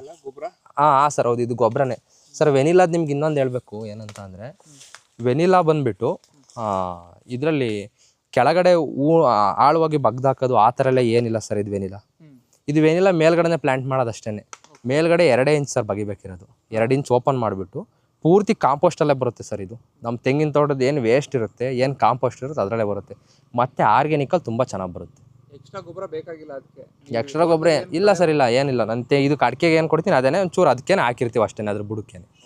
ಮತ್ತು ಇದ್ರದ್ದು ಏನು ಇದು ಬೀಳುತ್ತೆ, ಎಲೆ ಬೀಳುತ್ತೆ, ಆಮೇಲೆ ಅಡಿಕೆ ಸಿಪ್ಪೆ ಬೀಳೋದಿರ್ಬೋದು, ಈಗ ಬಾಳೆದು ಪೊಟ್ಯಾಶ್ ಕಂಟೆಂಟ್ ಬೀಳೋದಿರ್ಬೋದು. ಈಗ ಬಾಳೆದೆಲ್ಲ ಬೀಳುತ್ತಲ್ಲ ಸರ್, ಇದ್ರಲ್ಲಿ ತುಂಬ ಪೊಟ್ಯಾಶ್ ಇರುತ್ತೆ ಬಾಳೆಯಲ್ಲಿ. ನಾನು ಬಾಳೆ ನಮ್ಮ ಇದಕ್ಕೆ ಗೊಬ್ಬರ ಹಾಕಬೇಕು ಅನ್ನೋ ಕಾರಣಕ್ಕೇ ಮಾಡಿರೋದು. ಹಾಂ, ನೆರಳು ಮತ್ತು ಗೊಬ್ಬರ 2 ಮ್ಯಾನೇಜ್ಮೆಂಟ್ ಆಗುತ್ತೆ ನಮಗೆ. ಮತ್ತು ಅವು ಗೊನೆ ಬಂದರೆ ಎಷ್ಟೋ ಬಂದಷ್ಟು ಬರುತ್ತೆ ಸರ್. ಈಗ 15 kgನೇ ಬರ್ಬೇಕಂತ ಇಲ್ಲ, 5 kg 10 kg ಬರಲಿ, 7 kg 8 kg ಬರಲಿ, ಒಂದು 7 ರಿಂದ 8 kg ರೇಂಜಿಂಗ್ ಅಂತೂ ಬರ್ತಾವೆ ಸರ್ ಗೊನೆ. ಹಾಂ ಸರ್, ಎಲ್ಲ ಫುಲ್ ಆರ್ಗ್ಯಾನಿಕ್ಕು. ಇಲ್ಲ ಸರ್, ಏನು ಇದುವರೆಗೂ ಏನು ಬೆಳೆಸೇ ಇಲ್ಲ ಸರ್. ನಾನು 2 ವರ್ಷ 1.5 ವರ್ಷ ಆಯಿತು ನಾನು ಕಾಫಿ ಹಾಕ್ದಾಗ್ಲಿಂದ ಏನು ಬಳಸೇ ಇಲ್ಲ. ಅದಕ್ಕಿಂತ ಮುಂಚೆ ತೆಂಗಿದ್ದಾಗ ಕೆಮಿಕಲ್ ಅಂತ ನಾವು ಇದಕ್ಕೆ ಅಂತ ಏನೂ ಕೊಡ್ತಿರಲಿಲ್ಲ. ಇದ್ರೊಳಗೆ ಏನಾದ್ರು ಬೆಳೆ ಮಾಡೋವು, ಅಡಿಷ್ನಲ್ ಬೆಳೆ ಮಾಡೋವಲ್ಲ ಸರ್, ಅದಕ್ಕೆ ಅಂತ ಕೊಡ್ತಿದ್ವಿ ಅಷ್ಟೇ. ಇದುವರೆಗೂ ತೆಂಗಿಗೆ, ಅಡಿಕೆಗೆ ಮತ್ತು ಇದಕ್ಕೆ ಅಂತ ಕೆಮಿಕಲ್ ಏನೂ ಕೊಟ್ಟಿಲ್ಲ ಸರ್. ನಾವು ಆಗ್ಲೂ ತೆಂಗಿಗೆಲ್ಲ ದನಿನ ಗೊಬ್ಬರನೇ ಯೂಸ್ ಮಾಡ್ತೀವಿ ಸರ್. ನಮ್ಮವೇ ಹಸುಗಳಿದೆ, ಹಂಗಾಗಿ ಅದೇ ಹಸಿನ ಗೊಬ್ಬರನ ನಾವು ಯೂಸ್ ಮಾಡ್ತಿದ್ದು. ಈಗೆಲ್ಲ ಸ್ವಲ್ಪ ನಾನು ಇವನ್ನೆಲ್ಲ ಮಾಡಿದ್ಮೇಲೆ ಟ್ರೈಕೋಡರ್ಮಾ, ಸೂಡೋಮೋನಾಸ್ ಇದನ್ನೆಲ್ಲ ಯೂಸ್ ಮಾಡ್ತೀನಿ ಸರ್. ನಿಮಗೆ ಅಲ್ಲಿ ಇಲ್ಲೊಂದು ಫ್ಲವರಿಂಗ್ ಬಂದಿದೆ, ಬನ್ನಿ ಸರ್ ತೋರಿಸ್ತೀನಿ ಸರ್. ವೆನಿಲಾ ಬೀನ್ಸ್ ಬಂದುಬಿಟ್ಟು ಈ ಥರ ಬರುತ್ತೆ ನೋಡಿ ಸರ್. ಇದು ವೆನಿಲಾ ಬೀನ್ಸ್. ಇದು ಅಷ್ಟೊಂದು ಚೆನ್ನಾಗಿ ಬಂದಿಲ್ಲ ಸರ್. ಇದು ಇನ್ನು ಸ್ಟಾರ್ಟಿಂಗ್ ಸ್ಟೇಜ್ ಅಲ್ವಾ, ಹಂಗಾಗಿ ಈ ಗಿಡದಲ್ಲಿ ಬಂದಿದೆ. ಇನ್ನು ಇಷ್ಟು ಚಿಕ್ಕ ಬೆಳಿಲೆ ನೋಡಿ. ಇದನ್ನ ಬೇಕಾದ್ರೆ ನೀವು ಒಂದ್ಸಲಿ ಹಾಕೊಂಬಿಡಿ. ಕೆಲವ್ರು ಕೇಳ್ತಾರೆ ಎಷ್ಟು ವರ್ಷ ಆಗುತ್ತೆ, ಏನಾಗುತ್ತೆ, ಎಂತಾಗುತ್ತೆ ಅಂತ. ಇದ್ರಲ್ಲಿ ಬಂದಿರೋದು ಲೈವ್ 1 ವರ್ಷದ ಬಳ್ಳಿ ಸರ್. ಇದು ನಾನು ರೀಪ್ಲಾಂಟ್ ಮಾಡಿರೋ ಬಳ್ಳಿ. ಗಿಡ ಎಲ್ಲಿ ಸ್ಟ್ರೆಸ್ ಆಗಿರುತ್ತೆ ಏನು ಸರ್ ಪ್ರೋಸೆಸಿಂಗ್ ಬಂದುಬಿಟ್ಟಿದ್ದು ನಾವು ಗ್ರೀನ್ ಬಿನ್ನಾರು ಮಾರ್ಬೋದು. ಗ್ರೀನ್ ಬಿನ್ ಮಾರೋದಾದರೆ ಒಂದು 2000 3000ವರೆಗೂ ಇರುತ್ತೆ. 1000 ಇಂದ 3000ವರೆಗೂ ವೇರಿ ಆಗ್ತಿರುತ್ತೆ ಅಂತ ಹೇಳ್ತಾರೆ. ಕಂಪ್ನಿಯವರೇ ಬಂದು ನಮ್ಮ ಹತ್ರ ತಗೊಂಡೋಗ್ತಾರೆ, ನಾನು ತಿಳ್ಕೊಂಡಿರೋ ಮಟ್ಟಿಗೆ. ಸರ್ ಇದು ಫ್ಲೇವರಿಂಗ್ ಏಜೆಂಟ್ ಹೋಗುತ್ತೆ ಸರ್. ಫ್ಲೇವರಿಂಗ್ ಏಜೆಂಟ್ ಹೋಗುತ್ತೆ, ಆಮೇಲೆ ಅವು ಮತ್ತು ಮೆಡಿಸಿನಲ್ ಯೂಸು ಐತೆ ಇದರಲ್ಲಿ, ಎಲ್ಲ ಥರ ಯೂಸ್ ಐತೆ. ಮೇನ್ ಫ್ಲೇವರಿಂಗ್ ಯೂಸ್ ಮಾಡ್ತಾರೆ ಸರ್. ನಾವೀಗೆಲ್ಲ ತಿನ್ನೋ ಸರ್ ಪೆಟ್ರೋಕೆಮಿಕಲ್. ನಾವೇನಿಲ್ಲ ಫ್ಲೇವರ್ ಐಸ್ ಕ್ರೀಮ್ ತಿಂತೀವಿ, ಏನು ತಿಂತೀವಿ, ಎಲ್ಲ ಪೆಟ್ರೋಕೆಮಿಕಲ್ ಸರ್. ಈ ಕಾಸ್ಟ್ ಕೊಟ್ಬಿಟ್ಟು ಯಾರು ಮಾಡಲ್ಲ ಸರ್ ಇದು. ಹೌದು ಸರ್. ಇದು ಸರ್ ಇದು ಗ್ರೀನ್ ಬೀನು 1000ದಿಂದ 2000 3000ವರೆಗೂ ಇರುತ್ತೆ ಸರ್. ಇದು ಡ್ರೈ ಬೀನ್ ಹೆಚ್ಚು ಕಮ್ಮಿ 10,000 ರೂಪಾಯಿ ಇರ್ಬೋದು ಅನ್ಕೊಂತೀನಿ ಇವತ್ತಿನ ಮಾರ್ಕೆಟಿಂಗ್. ಐಸ್ ಕ್ರೀಮ್ಗೆ ಎಲ್ಲ ಆಗ್ತಾನೆ ಸರ್ ಅವನು. ಮತ್ತು ಸರ್ ಸೇಮು ನಮ್ಮ ಬೀನ್ಸ್ ಬರುತ್ತಲ್ಲ ಅದೇ ಥರ ಬರುತ್ತೆ. ಇದು ಹಂಗಿದೆ ಸರ್. ಇದು ವೆನಿಲಾದು ಸರ್. ಇಲ್ಲ ಸರ್, ಈ ವರ್ಷ ಸುಮ್ಮನೆ ಸ್ಯಾಂಪಲಿಗೆ ಇರಲಿ ಅಂತ ಸ್ವಲ್ಪ ಇನ್ನೂ ಚೆನ್ನಾಗಿ ಬೇರ್ ಕೊಟ್ಟಿಲ್ವಲ್ಲ ಸರ್. ಅದು ಇನ್ನೂ ಚೆನ್ನಾಗಿ ಬುಷ್ ಆಗಬೇಕು. ಈಗ ನೋಡಿ ಸರ್, ಈಗೆಲ್ಲ ಇಲ್ಲಿ ಸ್ಟ್ರೆಸ್ ಮಾಡ್ತಿದ್ದೀನಲ್ಲ, ಇದು ಒಂದೊಂದು ಬಳ್ಳಿ ಸ್ಟ್ರೆಸ್ ಮಾಡ್ತಿದ್ದೀನಿ. ಇದನ್ನು ಸ್ಟ್ರೆಸ್ ಮಾಡಿದ್ದೀನಿ ಸರ್. ಇದು ಮೇಲ್ಗಡೆ ಹೋಗಿದೆ. ಈಗ ಇನ್ನೊಂದು ಸ್ವಲ್ಪ ಹೋದ್ಮೇಲೆ ಇದನ್ನು ಕೆಳಗಡೆ ಬಗ್ಗಿಸ್ಬಿಟ್ಟು ಸ್ಟ್ರೆಸ್ ಮಾಡಿಸ್ತೀನಿ ಸರ್ ನಾನು. ಆ ಥರ ಮುಂದೆ ನೆಕ್ಸ್ಟ್ ಇಯರ್ ಸ್ವಲ್ಪ ಕಮರ್ಷಿಯಲ್ಗೆ ಏನಾದ್ರು ಸ್ವಲ್ಪ ಬರ್ಬೋದು ಅನ್ಕೊಂಡಿದ್ದೀನಿ ಸರ್. ಒಂದು ಸ್ವಲ್ಪ ಬೀನ್ಸು ಒಂದಿಷ್ಟು ಜಾಸ್ತಿ ಏನೋ ಥರ ಬರ್ಬೋದು ಅಂತ ಅನ್ಕೊಂಡಿದ್ದೀನಿ ನೆಕ್ಸ್ಟ್ ಇಯರ್. ಇನ್ನು ಈ 1.5 ಎಕರೆಯಲ್ಲಿ ಇನ್ನೂ ಏನಾದ್ರು ಮಾಡಬೇಕು ಅಂತ ಪ್ರಾಯೋಗಿಕವಾಗಿ ಇಟ್ಕೊಂಡಿದ್ದೀರಾ ಅಥವಾ ಇಷ್ಟೇ ಸಾಕಾ? ಸರ್ ಸಾಕನ್ಸುತ್ತೆ ಸರ್ ನನಗೆ. ಮತ್ತೆ ಸರ್ ನಾವು ಬೆಳೆ ನಮಗೆ ಖಾಲಿ ಕಾಣಿಸ್ಬೋದು, ಬೆಳೆ ತುಂಬ ಮಾಡ್ಬೋದು ಸರ್. ಬೆಳೆ ಮಾಡಲಿಕ್ಕೆ ಪ್ರಾಬ್ಲಮ್ ಇಲ್ಲ. ಆದರೆ ಅದಕ್ಕೆಲ್ಲ ಬಿಸಿಲು ಬೇಕು ಸರ್ ನಮಗೆ. ಕರೆಕ್ಟಾಗಿ ಅದಕ್ಕೆ ಶೇಡ್ ಮ್ಯಾನೇಜ್ಮೆಂಟು, ಶೇಡ್ ಬರೋದಿರ್ಬೋದು, ಬಿಸಿಲು ಬರೋದಿರ್ಬೋದು, ಕರೆಕ್ಟಾಗಿ ಮ್ಯಾನೇಜ್ಮೆಂಟ್ ಆಗಲಿಲ್ಲ ಅಂದರೆ ನಾವು ಎಲ್ಲ ಬೆಳೆ ಮಾಡಿದ್ರು ವೇಸ್ಟ್ ಸರ್. ಇದಕ್ಕಿಷ್ಟು ಸಾಕಾಗುತ್ತೆ ಅನ್ಸುತ್ತೆ ಸರ್. ಒಂದು ತೋಟದಲ್ಲಿ ಏನು ಮಾಡ್ಬೋದು ಅಂದರೆ ತೆಂಗು ಇರ್ಬೋದು, ಅಡಿಕೆ ಇರ್ಬೋದು, ಅದ್ರ ಜೊತೆ ಕಾಫಿ ಮಾಡ್ಬೋದು, ಅದ್ರ ಜೊತೆ ವೆನಿಲಾ ಇಲ್ಲ ಅಂತ ಅಂದರೆ ಕೆಲವ್ರು ನೀವೀಗ ಇದು ಹೇಳಿದ್ರಿ, ಯಾವುದು ಸರ್, ಕೋಕೋ ಹೇಳಿದ್ರಿ. ಕೋಕೋ ಸರ್ ನಾನು ಬಾರ್ಡ್ರಿಗೆ ಮಾಡಿದ್ದೀನಿ, ಬಾರ್ಡ್ರಲ್ಲಿ ಕೋಕೋ ಮಾಡಿದ್ದೀನಿ ಒಂದೊಂದು. ಆಮೇಲೆ ಮೆಣಸು ಮಾಡ್ಬೋದು ಸರ್, ಪೆಪ್ಪರ್ ಮಾಡ್ಬೋದು. ನಾನು ಎಲ್ಲ ಪೆಪ್ಪರ್ ಮಾಡ್ತಾರೆ ಅನ್ನೋ ಒಂದು ಕಾರಣಕ್ಕೆ ನಾನು ವೆನಿಲಾ ಮಾಡೋಣ ಅಂತ ಒಂದು ಹೊಸ ಪ್ರಯತ್ನವಾಗಿ ವೆನಿಲಾ ಮಾಡಿದ್ದೀನಿ ಸರ್ ನಾನು ಅಷ್ಟೇ. ಇಲ್ಲಿ ನೋಡ್ಬೋದು ಸರ್ ಕಾಫಿ ಗಿಡಗಳು ನೀವು. ಇದು ನೋಡಿ ಸರ್, ಇದು ಲೈನ್ ಫುಲ್ಲು ಕಾಫಿ ಗಿಡ ಇದೆ. ಇದೆಲ್ಲ ಹೋಗಿರೋ ಗಿಡ ಸರ್, ನಾನು ರೀಪ್ಲಾಂಟ್ ಮಾಡಿರೋದು. ಇವೆಲ್ಲ ಮೊದಲಿರೋ ಗಿಡ ಸರ್. ಇಲ್ಲಿ ನೋಡಿ ಸರ್, ಒಳ್ಳೆ ಮಲೆನಾಡಲ್ಲಿ ಏನು ರೀಜನ್ ಇದಿರುತ್ತೆ ಆ ಥರ ಅನಿಸುತ್ತೆ ಸರ್. ಇದು ನೇಚರ್ ಅನ್ಸುತ್ತೆ ಸರ್. ನೋಡಿ ಸರ್, ಇದು ಏಕೈ ಕಾಫಿ ಇದೆ, ಇದು ಲೈನೆಲ್ಲ ಕಾಫಿ ಇದೆ ಪೂರ್ತಿ ಕಾಫಿ. ಈ ಲೈನ್ ಪೂರ್ತಿ ಕಾಫಿ ಇದೆ. ಇದು 1.5 ಎಕರೆ ಎಲ್ಲ ಪ್ಲಾಟ್ ಇದು. ಸರ್ ಇದು 1.5 ಎಕರೆ ಪ್ಲಾಟು. ನೋಡಿ ಸರ್, ಬಾಳೆ ಇದು ಫುಲ್ಲಿ ಆರ್ಗ್ಯಾನಿಕ್ ಆಗಿ ಮಾಡಿ, ಇದು ಹೆಚ್ಚು ಕಮ್ಮಿ 10 kg ಗೊನೆನೂ ಬಂದಿದೆ ನಮ್ಮದ್ರಲ್ಲಿ. ಬಂದಿದೆಯಲ್ಲ 10 kg ಬಂದಿದೆ. ಬೇಕಾ ಲೈವ್ ವೇಟ್ ನಾವು ಈಗಲೇ ತೆಗಿಬೋದು, 10 kg ಬಂದಿದೆ ಇದು. ಬಟ್ ಕಡಿಮೆನೂ ಬಂದಿರೋದೇ ಸರ್. ನಾನು ಅದನ್ನು ಜಾಸ್ತಿನೂ ಬರುತ್ತೆ. ನೆಕ್ಸ್ಟಿಂದ ನಮ್ಮ ಅಪ್ರೋಚು ಈಗ ಸ್ವಲ್ಪ ನಾನು ಕಲ್ತಿರ್ತೀನಿ, ಯಾಕೆಂದರೆ ಕೆಮಿಕಲ್ ಕೊಟ್ಟು ಮಾಡಿ ಎಲ್ಲ ರೂಢಿಯಾಗಿರ್ತಾರೆ. ಈಗ ಸ್ವಲ್ಪ ನಾನು ಕಲ್ತ್ಕೊಂಡು ನೆಕ್ಸ್ಟ್ ಇದನ್ನೇ ಅಪ್ರೋಚ್ ಚೇಂಜ್ ಮಾಡಿದರೆ ನಮ್ಮ ನೆಲನೂ ಸೆಟ್ ಆಗಿರುತ್ತೆ. ಈಗ ಇದು ನಾನು ಕಲ್ಟಿವೇಷನ್ ಮಾಡಿ 2 years ಆಗಿದೆ ಸರ್. ಇಲ್ಲೆಲ್ಲ ಸೋಗೆಲ್ಲ ಬಿದ್ದಿರೋದು ನೋಡಿದ್ರೆ ನಿಮ್ಗೆ ಗೊತ್ತಾಗುತ್ತೆ ಸರ್. ನಾವು ಸೋಗನೇ ಎತ್ತಲ್ಲ ಸರ್, ಯಾವುದು ಸೋಗನೂ ಎತ್ತಲ್ಲ, ಅಲ್ಲೇ ಕರ್ಗೋಗ್ಲಿ ಅಂತ ಸರ್. ಇದು ನೋಡಿ, ಇದು ಈ ಏರಲ್ಲಿ ಬಿದ್ದಿರೋ ಸೋಗ್ಗಳು, ಇವೆಲ್ಲ ಹಳೆ ಬಿದ್ದಿರೋ ಸೋಗ್ಗಳು. ಇದು ನೋಡಿ ಸರ್, ಇದೆಲ್ಲ ಕರಗ್ತೈತಲೆ. ಮತ್ತು ಕೆಳಗಡೆ ನೋಡಿ ಸರ್, ಮಣ್ಣೆಲ್ಲ ಹಂಗಿದೆ ಅಂತ. ಮಾಯಿಶ್ಚರು ಕಾಪಾಡ್ಕೊಳ್ಳುತ್ತೆ. ನಮಗೆ ವೆನಿಲಾಗೆಲ್ಲ ಸೂಟ್ ಆಗುತ್ತೆ ಸರ್ ಇದು. ಯಾಕೆ ಈ 1.5 ಎಕರೆ ನೀವು ಈ ಥರ ಆರ್ಗ್ಯಾನಿಕ್ ತೋಟ ಮಾಡಬೇಕು ಅನ್ನಿಸ್ತು ನಿಮ್ಗೆ? ಯಾಕೆ ಸರ್, ನನಗೆ ಆರ್ಗ್ಯಾನಿಕ್ ಮಾಡಬೇಕು ಅಂತ ತುಂಬ ದಿನದಿಂದ ಇದೆ ಸರ್ ತಲೆಯಲ್ಲಿ. ಯಾಕೆಂದರೆ ಒಂದು ಆರ್ಗ್ಯಾನಿಕ್ ಕಡೆ ಬಂದ್ರಿ ಅದು ಸರ್, ಅದೇ ಒಳ್ಳೊಳ್ಳೆ ಕ್ರಾಪ್ ಮಾಡಿ, ಗೊಬ್ಬರ ಬಳಸಿ, ಪೆಸ್ಟಿಸೈಡ್ ಬಳಸಿ ಒಳ್ಳೆ ದುಡ್ಡು ಮಾಡ್ತಾವ್ರೆ. ಹೌದು ಸರ್. ಬರ್ಬೇಕು ಸರ್, ಆರ್ಗ್ಯಾನಿಕ್ ಕಡೆ ಏನಕ್ಕೆ ನಾನು ಅಷ್ಟು ಇದು ಮಾಡಿದ್ದು ಅಂತ ಅಂದರೆ, ನಾವು ಈಗಿನ ಜನ್ರೇಷನ್ನಾಗಿ ನಮ್ಮದು ಸ್ವಾರ್ಥನೂ ಇರುತ್ತೆ ಸರ್. ಈಗ ಎಲ್ಲ ಹೇಳ್ತಾರೆ ನಾವು ಜನ್ರೇಷನ್ ಇದಕ್ಕೇ ನಮ್ಮ ಸಮಾಜ ಸೇವನೆ ಮಾಡ್ಬೇಕಂತ ಹೇಳ್ತಾರೆ, ಅದು ಇದು ಅಂತ ಹೇಳ್ತಾರೆ ಸರ್. ನಮ್ಗೆ ಅದಲ್ಲ, ನಮಗೂ ಈಲ್ಡಿಂಗ್ ಬರಬೇಕು, ನಮ್ಮ ನೆಲನೂ ಚೆನ್ನಾಗಿರಬೇಕು. ನಾವು ಮುಂದಿನ ಪೀಳಿಗೆಗೆ ಏನಾರು ಕೊಟ್ಟೋಗ್ಬೇಕಲ್ಲ ಸರ್. ನಾವು ಕೆಮಿಕಲ್ ಹಾಕಿ ಹಾಳು ಮಾಡಿ ಬಿಟ್ಬಿಟ್ರೆ ಇದನ್ನ ನೆಕ್ಸ್ಟ್ ಜನ್ರೇಷನಿಗೆ ಏನೂ ಬರಲ್ಲ ಸರ್. ನಾನೇ ಈಗ ನೋಡಿದ ಮಟ್ಟಿಗೆ ನಮ್ಮ ಹಿಂದಿಂದ ನಮ್ಮ ಬೇರೆ ಲ್ಯಾಂಡ್ಗಳಲ್ಲಿ ಕೆಮಿಕಲ್ ಯೂಸ್ ಮಾಡಿದ್ದೀವಿ. ಇವನ್ನೆಲ್ಲ ಕನ್ವರ್ಷನ್ ಮಾಡೋದು ನಮ್ಗೆ ಈಗಲೂ ಕಷ್ಟ ಆಗ್ತಿದೆ ಸರ್ ತುಂಬ. ಈಗಲೂ 2 ವರ್ಷ ಆಗಿದೆ, ನಾವು ಇನ್ನೂ ಕನ್ವರ್ಷನ್ ಮಾಡ್ತಲೇ ಇದ್ದೀವಿ, ನಾವು ಈಗಲೂ ಫುಲ್ಲಿ ಕನ್ವರ್ಟೆಡ್ ಆಗಿಲ್ಲ. ಹೌದು. ಬಟ್ ಸರ್, ನಾನು ಹೇಳೋದೇನೆಂದರೆ, ಈಗ ನಾವು ಕೆಮಿಕಲ್ ಕೊಟ್ಬಿಟ್ಟು ಜಾಸ್ತಿ ಖರ್ಚು ಮಾಡಿ ಅಷ್ಟು ತೆಗೆದೆ ಇಷ್ಟು ತೆಗೆದೆ ಅಂತ ತೆಗಿಯೋದ, ಕಡಿಮೆನೇ ಖರ್ಚು ಮಾಡಿ ಕಡಿಮೆ ತೆಗೆದ್ರೂ ಒಳ್ಳೇದಲ್ಲ ಅನ್ನೋದು ನನ್ನ ಅಭಿಪ್ರಾಯ. ಹೌದು ಸರ್, ಹೌದು. ಈಗ ನಾನೊಂದು ಹೇಳೋದೇನಂದ್ರೆ, ಈಗ ಕೆಮಿಕಲ್ಗೆ ನೀವು ತುಂಬಾ ದುಡ್ಡು ವೆಚ್ಚ ಮಾಡ್ಬೇಕಾಗುತ್ತೆ. ಹೌದು. ಕಲ್ಟಿವೇಶನ್ ಮತ್ತೆ ಉಳಿಸ್ಮಕ್ಕೆ ಹೆಚ್ಚು ಖರ್ಚು ಮಾಡ್ಬೇಕು. ಅದೊಂದು ಸರ್, ಅದನ್ನೊಂದು ಹೇಳ್ತೀನಿ ನೋಡಿ ಸರ್. ನಾವು ಇದೇ 1.5 ಎಕರೆ ಲ್ಯಾಂಡ್ನ ಸರ್, ನಾವು ತೆಂಗಿದ್ದಾಗ್ಲೂ ಫಸ್ಟ್ ಏನು ಮಾಡೋರು ಅಂದರೆ ನೀಟಾಗಿ ಉಳುಮೆ ಮಾಡಿಸ್ಲೇಬೇಕಿತ್ತು, 5 ನೇಗ್ಲು ಹೊಡಿಲೇಬೇಕಿತ್ತು. ಮತ್ತು ಸರ್ ಈಗ ಇದನ್ನೊಂದು ಏನು ಹೇಳ್ತೀನಿ, ಸ್ಯಾಡ್ ಇದೆ ಮ್ಯಾಟ್ರ್ ಏನಂದರೆ ಸರ್, ಇವತ್ತಿನ ದಿವಸದಲ್ಲಿ ಎಡಮಟ್ಟೆಲ್ಲ ಎಳೆದ್ಬಿಟ್ಟು ಗುಡ್ಡಾಗಿ ಬೆಂಕಿ ಹಾಕ್ತಾರೆ ಜನಗಳು. ಎಷ್ಟು ದಡ್ತನ ಅಂದರೆ ಇದು ನಮ್ಮಲ್ಲಿರೋ ಅಂಥದ್ದು ಸರ್. ಇದು ನಾವು ಮಾಡಿದ್ದೀವಿ, ನಮ್ಮ ಹಿಂದೆ ನಮ್ಮ ತಾತವರು ಮಾಡ್ತಿದ್ರು. ನಾನು ಚಿಕ್ಕ ಹುಡುಗನಲ್ಲಿದ್ದಾಗ ನಮ್ಮಲ್ಲೂ ಎಳೆದಾಕ್ಬೇಕಾದ್ರೆ ಸಾಗೆ ಎಳೆದಾಕಿ ಸೈಡಿಗೆ ಅಂತ ಎಳೆದಾಕಿದ್ದೀನಿ. ಉಳ್ಬೇಕು ಎಳೆದಾಕು ಅಂದಾಗ ಎಳೆದಾಕಿದ್ದೀನಿ, ಎಲ್ಲ ಮಾಡಿದ್ದೀವಿ. ಬಟ್ ಅದರಷ್ಟು ನಾವು ಮಾಡೋ ಕೆಟ್ಟ ಕೆಲಸ ಯಾವುದೂ ಇಲ್ಲ ಸರ್. ಅಲ್ಲೇ ಬಿಡ್ಬೇಕು ಸರ್ ನಾವು. ತೆಂಗಿಗೆ ಸರ್ ಎಷ್ಟು ಬೇಕಾಗುತ್ತೆ ಸರ್ ಗೊಬ್ಬರ? ತೆಂಗು ಅಷ್ಟೊಂದು ಈಲ್ಡ್ ಕೊಡುತ್ತೆ, ಅಷ್ಟೊಂದೆಲ್ಲ ಮಾಡುತ್ತೆ ಅಂದರೆ ಅದಕ್ಕೆ ಗೊಬ್ಬರದ ಕೆಪಾಸಿಟಿ ಎಷ್ಟು ಬೇಕಾಗುತ್ತೆ ಸರ್ ಅದಕ್ಕೆ? ಈಗ ಇಲ್ಲಿದೆಯಲ್ಲ ನೋಡಿ ಸರ್, ಇದು ಒಂದೊಂದು ಮಟ್ಟೆ 8 kg 10 kg ಬಂದ್ರೂ 100 kg 105 kg ಇದ್ರ ಕೆಳಗಡೆ ಗೊಬ್ಬರ ಆಗ್ತಿದೆ. ಹೌದು. ಇದೇನು ಮಾಡ್ತೀವಿ ನಾವು, ಇದನ್ನೆಲ್ಲ ತಗೊಂಡೋಗ್ತೀವಿ, ಕಡ್ದಾಕ್ತೀವಿ, ಅಲ್ಲಿ ಎಲ್ಲರೂ ಎಸಿತೀವಿ, ಬಿಡ್ತೀವಿ. ಯಾರಿಗಾದ್ರೂ ಏನಾದ್ರು ಯೂಸ್ ಮಾಡ್ಕೊಂತಾರೆ, ತಾಂತಾರೆ, ಬಿಡ್ತಾರೆ ಸರ್. ಹಂಗಾಗುತ್ತೆ. ಹಂಗಾಗಿ ಯಾವುದೇ ಕಾರಣಕ್ಕೂ ಬೆಂಕಿ ಹಾಕ್ಬಾರ್ದು ಸರ್. ಇದು ಹೊಲದಲ್ಲೇ ಆಗಲಿ ಕಟ್ ಮಾಡಾಕೋ ಥರನೋ, ಇಲ್ಲ ಎಲ್ಲಾದ್ರೂ ಬಿಡೋ ಥರನೋ, ಇಲ್ಲ ಎಲ್ಲಾದ್ರೂ ಗೊಬ್ಬರ ಮಾಡಿ ಮತ್ತೆ ಇದಕ್ಕೆ ಕೊಡೋ ಥರನೋ ಏನಾರು ಒಂದು ಮಾಡಿ ಅಂತ ಅದನ್ನೊಂದು ಹೇಳ್ತೀನಿ ಸರ್ ನಾನು. ಯಾರೇ ಆದರೂ ಅಷ್ಟೇ. ಮತ್ತು ತೆಂಗಿನ ಮರದೊಳಗೆ ಇಲ್ಲಿ ಒಳಗಡೆ ಬೆಂಕಿ ಹಾಕೋದು, ಈ ಹೊಲದೊಳಗೆ ಫುಲ್ ಬೆಂಕಿ ಹಾಕ್ಬಿಟ್ಬಿಡು ಅದು ಗೊಬ್ಬರ ಆಗುತ್ತೆ ಅನ್ನೋದು, ಅವೆಲ್ಲ ಸುಳ್ಳು ಸರ್, ಅವೆಲ್ಲ ತಪ್ಪು, ಅವೆಲ್ಲ ಮಾಡಲೇಬಾರ್ದು ಸರ್. ಅದನ್ನೊಂದು ಹೇಳ್ತೀನಿ ಸರ್. ಜೇನು ಪೆಟ್ಟಿಗೆ ಬೇರೆ ಸಾಕೊಂಡಿದ್ದೀರಾ?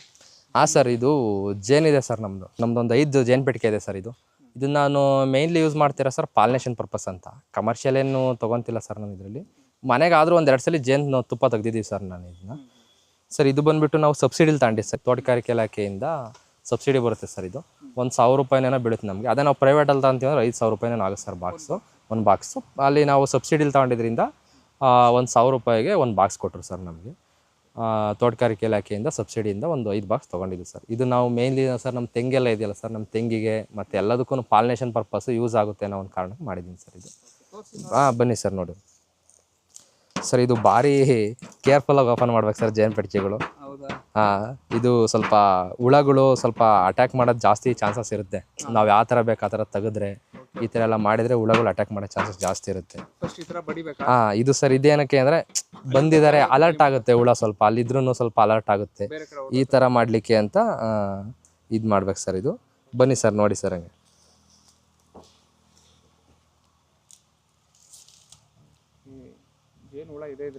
ಹಾಂ ಸರ್ ಇದೆ, ಫುಲ್ ಇದೆ ಸರ್ ಇದು.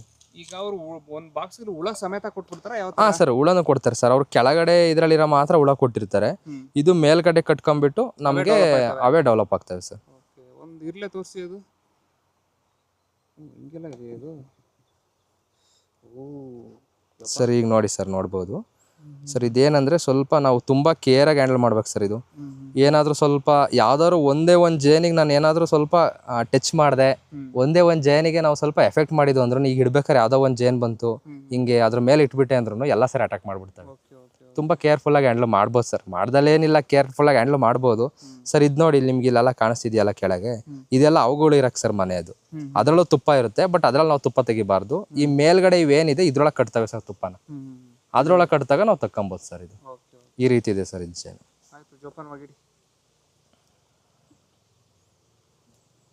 ಕಮರ್ಷಿಯಲ್ ಆಗು ಮಾಡ್ಬೋದು ಸರ್ ಇದು ಜೇನಿಂದು. ಎಷ್ಟು ದಿನ ಆಯ್ತು ತಗೊಬಂದು ಇಟ್ಟು ಸರ್? ಇದು ನಾವು ಸರ್ ಇನ್ನೂ 1 ಇಯರು ಆಗಿಲ್ಲ ಸರ್. ಇದು ಒಂದ್ಸಲಿ ಮಾತ್ರ ತುಪ್ಪ ತೆಗೆದಿದ್ದೆ ಅಷ್ಟೇ ಸರ್ ನಾವು. ಸರ್ ಹಾಂ ಸರ್, ಕಮರ್ಷಿಯಲಿ ಮಾಡಿದರೆ ತುಂಬ ಚೆನ್ನಾಗಿ ಮಾಡಿರೋ ಇದ್ದಾರೆ ಸರ್. ನನಗೆ ನಾನು ಒಂದು 2-3 ಜನ ಭೇಟಿ ಮಾಡಿದ್ದೀನಿ. ಮತ್ತು ನನಗೆ ಏನಾಯಿತು ಅಂದರೆ ಸ್ಟಾರ್ಟಿಂಗು ಇನ್ಫಾರ್ಮೇಷನ್ ಪ್ರಾಬ್ಲಮ್ ಆಯ್ತು ಸರ್ ನನಗೆ. ಸರ್ ಇದು ಏನಂತ ಅಂದರೆ, ಇದು 3 ಚೇಂಬರ್ ಬರುತ್ತಲ್ಲ, ಇದು ತುಪ್ಪದ ಚೇಂಬರ್ ಸರ್. ಇದು ತುಪ್ಪದ ಕೋಣೆ. ಇದು ಬಂದುಬಿಟ್ಟು ಸರ್ ಜೇನು ಉಳಿದು, ಇದು ನಮ್ದು ಇದರಲ್ಲಿ ಏನಿರಲ್ಲ. ಇದರಲ್ಲಿ ತುಪ್ಪ ಇರುತ್ತೆ, ಬಟ್ ನಾವು ಇದರಲ್ಲಿ ತಕ್ಕೊಂಬಿಟ್ರೆ ಹುಳ ಆರೋಗ್ಬಿಡ್ತವೆ. ಇದು ಕೆಳಗಡೆ ಪ್ಲಾಟ್ಫಾರ್ಮ್ ಸರ್. ಇದು ಈ ಪ್ಲಾಟ್ಫಾರ್ಮ್ನ ಸರ್ ನಾವು ಅವಾಗ ಕ್ಲೀನ್ ಮಾಡ್ತಾ ಇರಬೇಕು. ಅದು ನನಗೆ ಮಾಹಿತಿ ಇರಲಿಲ್ಲ ಸರ್ ಸ್ಟಾರ್ಟಿಂಗ್ ಹಂಗೆ ಮಾಹಿತಿ ಇಲ್ದಲೇ ಒಂದು ಕ್ಲೀನ್ ಮಾಡಲಿಲ್ಲ ನಾನು. ಒಂದ್ರಲ್ಲಿ ಹುಳ ಆರೋಗ್ಬಿಟ್ಟು ಏನಕ್ಕೆ ಅಂತ ನಾನು ಹಿಂಗೆ ಸ್ವಲ್ಪ ರಿಸರ್ಚ್ ಮಾಡಿ ನಾನು ಅವ್ರನ್ನೆಲ್ಲ ಕೇಳ್ಕೊಂಡು ನೋಡಿದಾಗ ಗೊತ್ತಾಯಿತು ಕೆಳಗಡೆ ಅದು ಪ್ಲಾಟ್ಫಾರ್ಮ್ನ ಕ್ಲೀನ್ ಮಾಡಬೇಕು ಅಂತ. ಸರ್ ಜೇನು ಕೆಲವರು ಹೇಳ್ತಾರೆ ನಾನು 4 ಸಲ ತೆಗಿತೀನಿ, 5 ಸಲ ತೆಗಿತೀನಿ ಅಂತ ಹೇಳ್ತಾರೆ. ಬಟ್ ನಾವು ಅಷ್ಟೊಂದು ತೆಗ್ದಿಲ್ಲ ಸರ್. ನಾನು ಪಾಲಿನೇಷನ್ ಪರ್ಪಸ್ ಮಾಡೋದ್ರಿಂದ 1-2 ಸಲ, 1 ಸಲ 2 ಸಲ ಬರೀ ಮನೆಗೆ ಬೇಕಾಗೋವಷ್ಟು ಅದೇ ಸರ್, ಅಷ್ಟು ತಕ್ಕಂತೀವಿ ಅಷ್ಟೇ. ಬೇಕು ಅಂದಾಗ ಮನೆ ಯೂಸಿ ಬೇಕು ಅಂದಾಗ ಅದ್ರಲ್ಲಿ ಮೇಲ್ಗಡೆ ಇರುತ್ತೆ ಸರ್, ತೊಗೊಬೋದು ಸರ್. ಪ್ರಾಬ್ಲಮ್ಸ್ ಅಂದರೆ ತುಂಬ ಬಂದಿರುತ್ತೆ ಸರ್, ತುಂಬ ಫೇಸ್ ಮಾಡಬೇಕಾಗುತ್ತೆ. ಇದನ್ನು ಮಾಡ್ತಾ ಇದ್ದೀನಿ, ಈಗಲೂ ನಿಮಗೆ ಕಣ್ಣು ಮುಂದೆ ಕಾಣಿಸ್ತಿದೆ. ನಂದೇನು ಫುಲ್ಲಿ ತುಂಬ ಚೆನ್ನಾಗಿ ಬಂದುಬಿಟ್ಟಿದೆ ತೋಟ ಅಂತ ಹೇಳ್ತಿಲ್ಲ, ಆದರೂ ಇರೋದ್ರಲ್ಲಿ ಪರವಾಗಿಲ್ಲ. ಈಗ ಸರ್ ಎಕ್ಸಾಂಪಲ್ ಹೇಳಬೇಕು ಅಂದರೆ ಬಾಳೆನೇ ತೊಗೊಳ್ಳಿ ಸರ್. ಈಗ ಬಾಳೆನೇ ನಮಗೆ ಸರ್ ಇದು ಒಂದು 500-600 ಗುಣಿ ಬಾಳೆ ಇದೆ ನಂದು. ಇದೇ ಬಾಳೆಗೆ ಕೆಮಿಕಲ್ ಕೊಟ್ಟು ನಾವು ಇಷ್ಟೊತ್ತಿಗೆ ಬೆಳೆದಿದ್ರೆ ಎಲ್ಲವೂ ಗೊನೆ ಬಂದಿರೋ ಸರ್. ನಮ್ಮದು ಎಲ್ಲ ನೀಟಾಗಿ ಗೊನೆ ಬಂದಿರೋದು, ಮತ್ತು ಎಲ್ಲದರಲ್ಲೂ ಇನ್ಕಮ್ಮು ಜಾಸ್ತಿ ಬಂದಿರೋದು ನಮಗೆ ಇಷ್ಟೊತ್ತಿಗೆ. ಇದೆಲ್ಲ ಮ್ಯಾಟ್ರ್ ಆಗುತ್ತೆ ಸರ್ ನಮಗೆ. ಎಲ್ಲ ಮಾಡೋದು ಇನ್ಕಮ್ಗೋಸ್ಕರನೇ ಮಾಡೋದು ಎಲ್ಲರೂ. ಬಟ್ ನಾನು ಹಂಗಿದ್ರೂ ಬೇಡ ಅನ್ನೋ ಒಂದು ಕಾರಣಕ್ಕೆ ಇದನ್ನು ಅಷ್ಟು ತಡೆ ಮಾಡಿದ್ದೀನಿ ಸರ್. ಹಂಗಾದ್ರೂ ಇಷ್ಟ ಆಗಿದೆ ಅಂದ್ರೂ ಏನು ನಮಗೇನಷ್ಟು ಏನು ಬರ್ಡನ್ ಅನ್ನಿಸ್ತಿಲ್ಲ ಸರ್. ಯಾಕೆಂದರೆ ನಾನು ಇದು ಮೇಯ್ನ್ ಈಲ್ಡ್ ಹಂಗಾಗಿ ಏನೂ ಮಾಡಲಿಲ್ಲ. ಇದ್ರದ್ದೊಂದು ಅದು ಪ್ರಾಬ್ಲಮ್ ಆಯಿತು ಸರ್. ಈಲ್ಡಿಂಗ್ ಸ್ವಲ್ಪ ಕಡಿಮೆ ಆಗ್ತಾ ಬಂತು. ಇದನ್ನು ಹೊರತುಪಡಿಸಿದ್ರೆ ಸರ್ ನಮಗೆ ಕಾಫಿದು ಬಗ್ಗೆ ಬಂದರೆ ಸರ್, ಅದು ಏನಂದರೆ ಸರ್ ತುಂಬ ರಫ್ ಗಿಡ, ಹೆಂಗಿದ್ರು ಬಂದೇ ಬರುತ್ತೆ ಸರ್. ಅದ್ರದ್ದು ಮಲೆನಾಡಲ್ಲಿ ಬೆಳೆ ಅದೇ ಸರ್. ಅದೇನೆ ನಾವು ಈಗ ಮಲ್ಸಿ ಮೇಲೆ ಹಾಕಿ ಬರೋ ಕಾರಣ ಏನಂತಂದರೆ ಸರ್, ಇದು ನೆರಳು ಸರ್. ಈ ವಾತಾವರಣ ನಾನು ಕ್ರಿಯೇಟ್ ಮಾಡ್ತಾಯಿದ್ದೀನಿ. ಈಗ ನಾವು ಬಾಳೆಲಿ ಬಾಳೆಲಿ ಸ್ವಲ್ಪ ನಮಗೆ ಈಲ್ಡಿಂಗ್ ಕಮ್ಮಿ ಬರ್ತಿದೆ ಅಂತ, ಇದ್ರದ್ದು ಅದಕ್ಕೆ ಬಿಸಿಲು ಬೀಳ್ತಿದೆ, ಇದ್ರದ್ದು ನಮ್ಮ ಗಿಡಕ್ಕೆ ಗೊಬ್ಬರ ಆಗ್ತಿದೆ.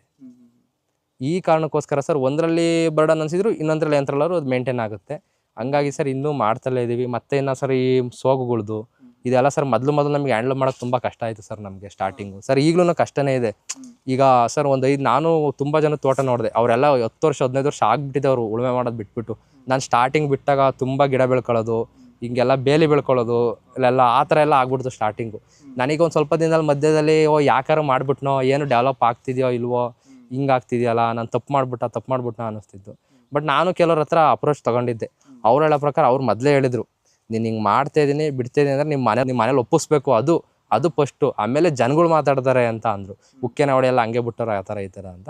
ಅದು ಜನಗಳ್ದು ಗೊತ್ತಿಲ್ಲ ಸರ್. ನಮ್ಮ ಮನೇಲಿ ಒಪ್ಸ್ಬೇಕಾದ್ರೆ ನನಗೆ ಕಷ್ಟ ಆಯಿತು. ನಿಮ್ಗೆ ಅಲ್ಲೂ ಹೇಳಿದೆ, ಅದನ್ನು ಇದು ಮಾಡಬೇಕಾದ್ರೆ ಈಗ ಇದನ್ನು ಉಳ್ಮೆನೇ ಮಾಡೋಂಗಿಲ್ಲ ಅಂತಂದ್ರೆ ಈಗ ಮೇಯ್ನ್ ಕ್ರಾಪ್ ಬರ್ತಿರುತ್ತೆ ನಮಗೆ ತೆಂಗಿಗೆ ಸರ್. ಇದು 1.5 ಎಕರೆ ಇದೆ ಅಂತ ಅಂದ್ರೆ ಇದರಲ್ಲಿ ಒಳ್ಳೆ ಕ್ರಾಪ್ ಬರ್ತಿರುತ್ತೆ ತೆಂಗು.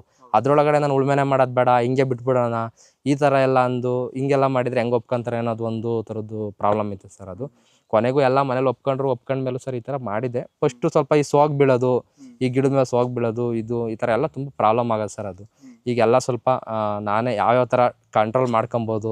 ಈಗ ಈ ಸೋಗುಗಳನ್ನೆಲ್ಲ ಸರ್ ಏನು ಮಾಡ್ತೀವಿ ಅಂದರೆ ತೆಗೆದ್ಬಿಟ್ಟು ಇಲ್ಲಿ ಎಲ್ಲಿ ಬಿಸಿಲು ಬೀಳುತ್ತೆ ನಮಗೆ ಅಲ್ಲೆಲ್ಲ ಸೋಗುಗಳನ್ನೆಲ್ಲ ತೆಗೆದ್ಬಿಟ್ಟು ಹಾಸ್ಬಿಡ್ತೀವಿ ಸರ್. ಅಲ್ಲಿ ಆ ಜಾಗದಲ್ಲಿ ಸ್ವಲ್ಪ ಕಳೆ ಕಡಿಮೆ ಆಗುತ್ತೆ. ಈ ಥರ ಕಳೆ ಕಡಿಮೆ ಮಾಡ್ಕೊಬೋದು. ಇದು ನಾವು ನೋಡ್ಕೊಂಡ್ಮೇಲೆ ಕಲ್ತ್ಕೊಂತಿರೋದು.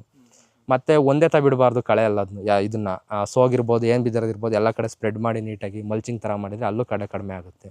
ಮತ್ತು ಮೇಯ್ನ್ಲಿ ನಾವು ಬ್ರಷ್ ಕಟರ್ ಯೂಸ್ ಮಾಡೋದನ್ನ ಸ್ಟಾರ್ಟ್ ಮಾಡ್ಕೊಂಡು, ಬ್ರಷ್ ಕಟರ್ ಯೂಸ್ ಮಾಡೋದ್ರಿಂದ ಒಂದೇನು ಯೂಸ್ ಆಗುತ್ತೆ ಅಂತ ಅಂದರೆ ನಮಗೆ ಲೇಬರ್ ಚಾರ್ಜ್ ಕಮ್ಮಿ ಆಗುತ್ತೆ. ಈಗ ಸರ್ ಏನು ಮಾಡ್ತೀವಿ ಅಂದರೆ ಈ ಮಧ್ಯದಲ್ಲಿ ಗ್ಯಾಪ್ ಏನಿದೆ ಅದಕ್ಕೆಲ್ಲ ಬ್ರಷ್ ಕಟರ್ ಹೊಡಿತೀವಿ. ಈ ಗುಣಿ ಸುತ್ತ ಮಾತ್ರ ಈಗ ಸರ್ ಈಗ ಬ್ರಷ್ ಕಟರ್ ಹೊಡೆದಾಗಿದೆ, ಗುಣಿ ಸುತ್ತ ಕ್ಲೀನ್ ಮಾಡಿಸಿಲ್ಲ, ಯಾವ್ಲಾರು ಲೇಬರ್ ಕರ್ಸ್ಬಿಟ್ಟು ಸರ್ ಈ ಗುಣಿ ಸುತ್ತ ಕ್ಲೀನ್ ಮಾಡಿಸ್ಬಿಟ್ಟು ಅದಕ್ಕೆ ನಾವು ಗೊಬ್ಬರ ಕೊಟ್ಬಿಡ್ತೀವಿ ಸರ್. ಇದನ್ನ ಅಷ್ಟೇ ಸರ್. ಮತ್ತು ಇನ್ನೊಂದು ಕಷ್ಟಗಳು ಅಂತಾರೆ ಸರ್, ಅದೇ ವಾಟರ್ ಮ್ಯಾನೇಜ್ಮೆಂಟ್ ಒಂದು ಬರುತ್ತೆ ಸರ್. ವಾಟರ್ ಮ್ಯಾನೇಜ್ಮೆಂಟು ಡ್ರಿಪ್ ಎಲ್ಲ ಮಾಡಬೇಕು. ಇವೆಲ್ಲ ಸ್ವಲ್ಪ ಕಾಸ್ಟ್ಲಿ ಆಗ್ಬೋದು ಸರ್. ಒಂದ್ಸಲಿ ಬಂಡವಾಳ ಹಾಕಿದ್ರೆ ಸರ್ ತೊಂದರೆ ಇರಲ್ಲ. ನಾವು ಇಲ್ಲ ಡ್ರಿಪ್ ಎಲ್ಲ ಮಾಡಲಿಲ್ಲ ಅಂತಂದರೆ ನಾವು ಆಯ್ ನೀರು ಬಿಡೋಕ್ಕೆಲ್ಲ ಆಗಲ್ಲ ಸರ್ ಇದಕ್ಕೆ. ಹೌದು ಸರ್. ಈಗ ಹೆಚ್ಚು ಕಮ್ಮಿ ಸರ್ ಇದ್ರ ಒಳಗಡೆ 1,500 ಡ್ರಿಪ್ಪರ್ಸ್ ಇದೆ ಸರ್ ನಂದು. ಅಟ್ ಎ ಟೈಮ್ ಒಂದೇ ಸಲ ನೆನೆಯುತ್ತೆ. ತೆಂಗಿನ ಮರಕ್ಕೆಲ್ಲ 14 ಲೀಟರ್ಸ್ 2 ಹಾಕಿದ್ದೀನಿ ಸರ್ ಡ್ರಿಪ್ಪರ್ಸು. ಇದು ಬಂದ್ಬಿಟ್ಟು ಸರ್ ಇಲ್ಲಿ ನೋಡಿ, ಇದು ತೆಂಗಿನ ಮರಕ್ಕೆ ಹಾಕಿರೋ ಡ್ರಿಪ್ಪರ್ಗಳು. ಇದು 14 ಲೀಟರ್ ಡ್ರಿಪ್ಪರ್ ಸರ್. ಇದು ತೆಂಗಿನ ಮರಕ್ಕೆ ಹಾಕಿರೋ 14 ಲೀಟರು 2 ಹಾಕಿದ್ದೀನಿ ಸರ್ ಇದಕ್ಕೆ. ಮತ್ತು ಬಾಳೆಗೂ ಒಂದು 14 ಲೀಟರ್ ಹಾಕಿದ್ದೀನಿ. ಕಾಫಿಗೆ ಅಡಿಕೆಗೆ ಮಾತ್ರ 8 ಲೀಟರ್ಸ್ ಹಾಕಿದ್ದೀನಿ ಸರ್ ನಾನು. ಅದೇ ಸರ್. ನಾನು ಮತ್ತೆ ಇನ್ನೊಂದೇನೆಂದರೆ ಕೆಲವ್ರು ಹೇಳ್ಬೋದು ನಾವು ಡ್ರಿಪ್ಪಲ್ಲಿ ಬಿಡೋ ನೀರು ತೆಂಗಿನ ಮರಕ್ಕೆ ಎಲ್ಲಿ ಸಾಲುತ್ತೆ ಅಂತ ಸರ್. ನಂದೀಗ ಏನಾಗಿದೆ ಅಂದರೆ ಸರ್ ನಿಮಗೆ ಒಂದು ಲೇಯರ್ ತೋರಿಸ್ತೀನಿ ಸರ್, ಬನ್ನಿ ಸರ್. ಇಲ್ಲಿ ಈ ಲೇಯರ್ ಮುಖಾಂತರ ನೀವು ನೋಡೋದಾದ್ರೆ ಸರ್ ಇಲ್ಲಿ ಒಂದು ತೆಂಗಿದೆ ಸರ್. ಈ ತೆಂಗಾದ್ಮೇಲೆ 5 ಅಡಿ ಬಾಳೆ ಇದೆ. ಅದನ್ನ ಬಿಟ್ಟು 5 ಅಡಿ ಕಾಫಿ ಇದೆ, ಇದು ಅಡಿಕೆ ಇದೆ. ಮತ್ತು ಈ ಕಡೆಗೆ ಬಂದ್ರೆ ಈ ಕಡೆಗೆ 10 ಅಡಿಗೂ ಅಡಿಕೆ ಇದೆ ಸರ್ ಇದು. ಮತ್ತು ಈ ಕಡೆಗೆ ಬಂದ್ರೆ ಇಲ್ಲಿಗೆ ಒಂದು 10 ಅಡಿಕೆ ಇದೆ ಸರ್. ಶೇಡ್ ಕವರ್ ಆಗುತ್ತೆ. ಮತ್ತು ಏನಾಗುತ್ತೆ ಅಂದರೆ ಸರ್ ಇವಕ್ಕೆ ಎಲ್ಲಕ್ಕೂ ನೀರು ಬೀಳುತ್ತಲ್ಲ ಸರ್, ತೆಂಗಿನ ಬೇರೆ ಬಂದ್ಬಿಟ್ಟು ಎಲ್ಲ ಕಡೆನೂ ಹೋಗಿರುತ್ತೆ. ಇದಕ್ಕೆ ಬೀಳೋ ನೀರು ತೆಂಗು ತಗೊಳುತ್ತೆ ಸರ್, ಅದು ಒಂದೇ ಗಿಡ ತೊಗೊಳಲ್ಲ. ನಂದು ಏನಾಗುತ್ತೆ ಅಂದರೆ ಸರ್ ಎಲ್ಲ 5 ಅಡಿಗೂ ಒಂದೊಂದು ಡ್ರಿಪ್ಪರ್ ಬೀಳ್ತವೆ. ಇಡೀ ತೋಟನೇ ಪ್ರತಿ 5 ಅಡಿಗೂ ಒಂದು ಡ್ರಿಪ್ಪರ್ ಬೀಳ್ತವೆ. ಹೆಂಗೆ ಹೇಳ್ತೀನಿ ಸರ್, ನೋಡಿ ಸರ್ ಇದು ಇಲ್ಲಿ ನೋಡಿ ಸರ್, ನೀವು ಇಲ್ಲಿ ನೋಡಿ, ಇದೆ ನೋಡಿ ಸರ್. ಇದು ತೆಂಗಿನ ಮರದಿಂದ ಇಲ್ಲಿಗೆ ಬಂದ್ಬಿಟ್ಟು 10 ಅಡಿ ಇದೆ ಸರ್. ಇಲ್ಲಿಗೆ ಒಂದು ಡ್ರಿಪ್ಪರ್ ಬೀಳಿದೆ ಸರ್. ಇದು ಇಲ್ಲಿಂದ ಇಲ್ಲಿಗೆ ಸರ್ 5 ಅಡಿ ಇದೆ. ಈ ಬಾಳೆಗೊಂಡು ಡ್ರಿಪ್ಪರ್ ಬೀಳುತ್ತೆ ಸರ್. ಮತ್ತು ಕಾಫಿ ಗಿಡ 5 ಅಡಿ ಇದೆ ಸರ್, ಅಲ್ಲಿಗೊಂದು ಡ್ರಿಪ್ಪರ್ ಬೀಳುತ್ತೆ. ಮತ್ತು ತೆಂಗಿನ ಗಿಡ ಇದು ಬಾಳೆ ಗಿಡ ಬಂದ್ಬಿಟ್ಟು 5 ಅಡಿ ಇದೆ, ಅಲ್ಲಿಗೊಂದು ಡ್ರಿಪ್ಪರ್ ಬೀಳುತ್ತೆ. ಮತ್ತು ಈ ತೆಂಗಿಗೆ 2 ಡ್ರಿಪ್ಪರ್ ಇರುತ್ತೆ ಸರ್. ಹತ್ತಕ್ಕೂ ಸುತ್ತ ನೀರಿದೆ, ಎಲ್ಲದಕ್ಕೂ ನೀರಿನ ಮ್ಯಾನೇಜ್ಮೆಂಟ್ ಆಗ್ತಿದೆ ಸರ್ ನನಗೆ. ಮತ್ತು ಸರ್ ಎಲ್ಲ ನಾನು ಜೈನ್ ಯೂಸ್ ಮಾಡಿದ್ದೀನಿ ಸರ್ ಎಲ್ಲ. ಮತ್ತು ವೆಂಚೂರ್ ಇದೆ ಸರ್ ನಮ್ಮ ಸಪ್ರೇಟು, ಅದರಲ್ಲೇ ಜೀವಾಮೃತ. ಈಗ ಜೀವಾಮೃತ ಎಲ್ಲ ಈಗ ಸ್ಟಾರ್ಟ್ ಮಾಡ್ಕೊಬೇಕು ಅಂದ್ಕೊಂಡಿದ್ದೀನಿ ಸರ್ ನಾನು. ಗೋಕೃಪಾಮೃತ ಮಾತ್ರ ಇಷ್ಟು ದಿನದಿಂದ ಕೊಡ್ತಿದ್ದೆ, ಆಗ್ಲಿಂದಲೂ 1 ಇಯರ್ 6 ಮಂತ್ಸಿಂದ ಗೋಕೃಪಾಮೃತ ಕೊಡ್ತಿದ್ದೆ. ಈಗ ಸ್ವಲ್ಪ ಜೀವಾಮೃತನೂ ಸ್ಟಾರ್ಟ್ ಮಾಡ್ಬೇಕು ಸರ್ ನಾನು. ಈಗ ಹೊಸದಾಗಿ ತೋಟ ಮಾಡೋರಿಗೆ ನೀವೇನು ಹೇಳ್ತೀರಾ? ನಿಮ್ಮ ಅನುಭವ ಹೇಗಿದೆ ಸರ್? ನನ್ನ ಅನುಭವ ಆರ್ಗ್ಯಾನಿಕಲ್ಲಿ ಬಂದುಬಿಟ್ಟು ಒಂದು ಅಲ್ಲಿದೆಲ್ಲ ಸೇರಿದ್ರೆ ಒಂದು 4-5 ವರ್ಷದಿಂದ ಇದೆ ಸರ್. ಆರ್ಗ್ಯಾನಿಕ್ ಅಂತ ಮಾಹಿತಿ ಬಂದರೆ ಒಂದು 5 ವರ್ಷದಿಂದ ಇದೆ. ನನ್ನ ಏಜಿಗೆ ಅಷ್ಟೇ ತಿಳ್ಕೊಳಕ್ಕೆ ಆಗಿರೋದು. ಒಂದು 5 ವರ್ಷದಿಂದ ಇದೆ. ಅದರಲ್ಲಿ ಸರ್ ಮಾಡ್ಬೋದು ಸರ್, ಬರಬೇಕು ಒಟ್ಟಲ್ಲಿ. ಏನಂದ್ರೆ ಸರ್ ಕಾನ್ಫಿಡೆಂಟಾಗಿ ಒಂದ್ಸಲಿ ಬಂದಮೇಲೆ ಬ್ಯಾಕ್ ಆಗ್ಬಾರ್ದು ಸರ್. ಅದನ್ನೆಲ್ಲ ನನಗೂ ಆ ರೀತಿ ಮನಸ್ಸಾಗಿದೆ ಸರ್. ನನಗೇನೆ ಆ ಥರ ಅನಿಸ್ಬಿಟ್ಟಿದೆ. ಕೆಲವರು ಅವೆಲ್ಲ ನಮಗಿಂತ ಮುಂಚೆ ಒಬ್ಬರು ಬಾಳೆ ಹಾಕಿದ್ರು, ಅವೆಲ್ಲ ಈಲ್ಡಿಂಗ್ ಬಂದು ಎಲ್ಲ ಚೆನ್ನಾಗಿ ಬಂದು, ನಮ್ದಿನ್ನು ಈಲ್ಡಿಂಗ್ ಈಗ ಹೊಡಿತೈತೆ. ಇವೆಲ್ಲ ನೋಡಿದಾಗ ಮನೆಯಲ್ಲೂ ಸುಮ್ಮನೆ ತಂದು ಹಾಕಿದ್ರಿ, ವೇಸ್ಟ್ ಮಾಡಿದ್ರಿ ಅನ್ನೋ ಮಾತು ಬರ್ತವೆ.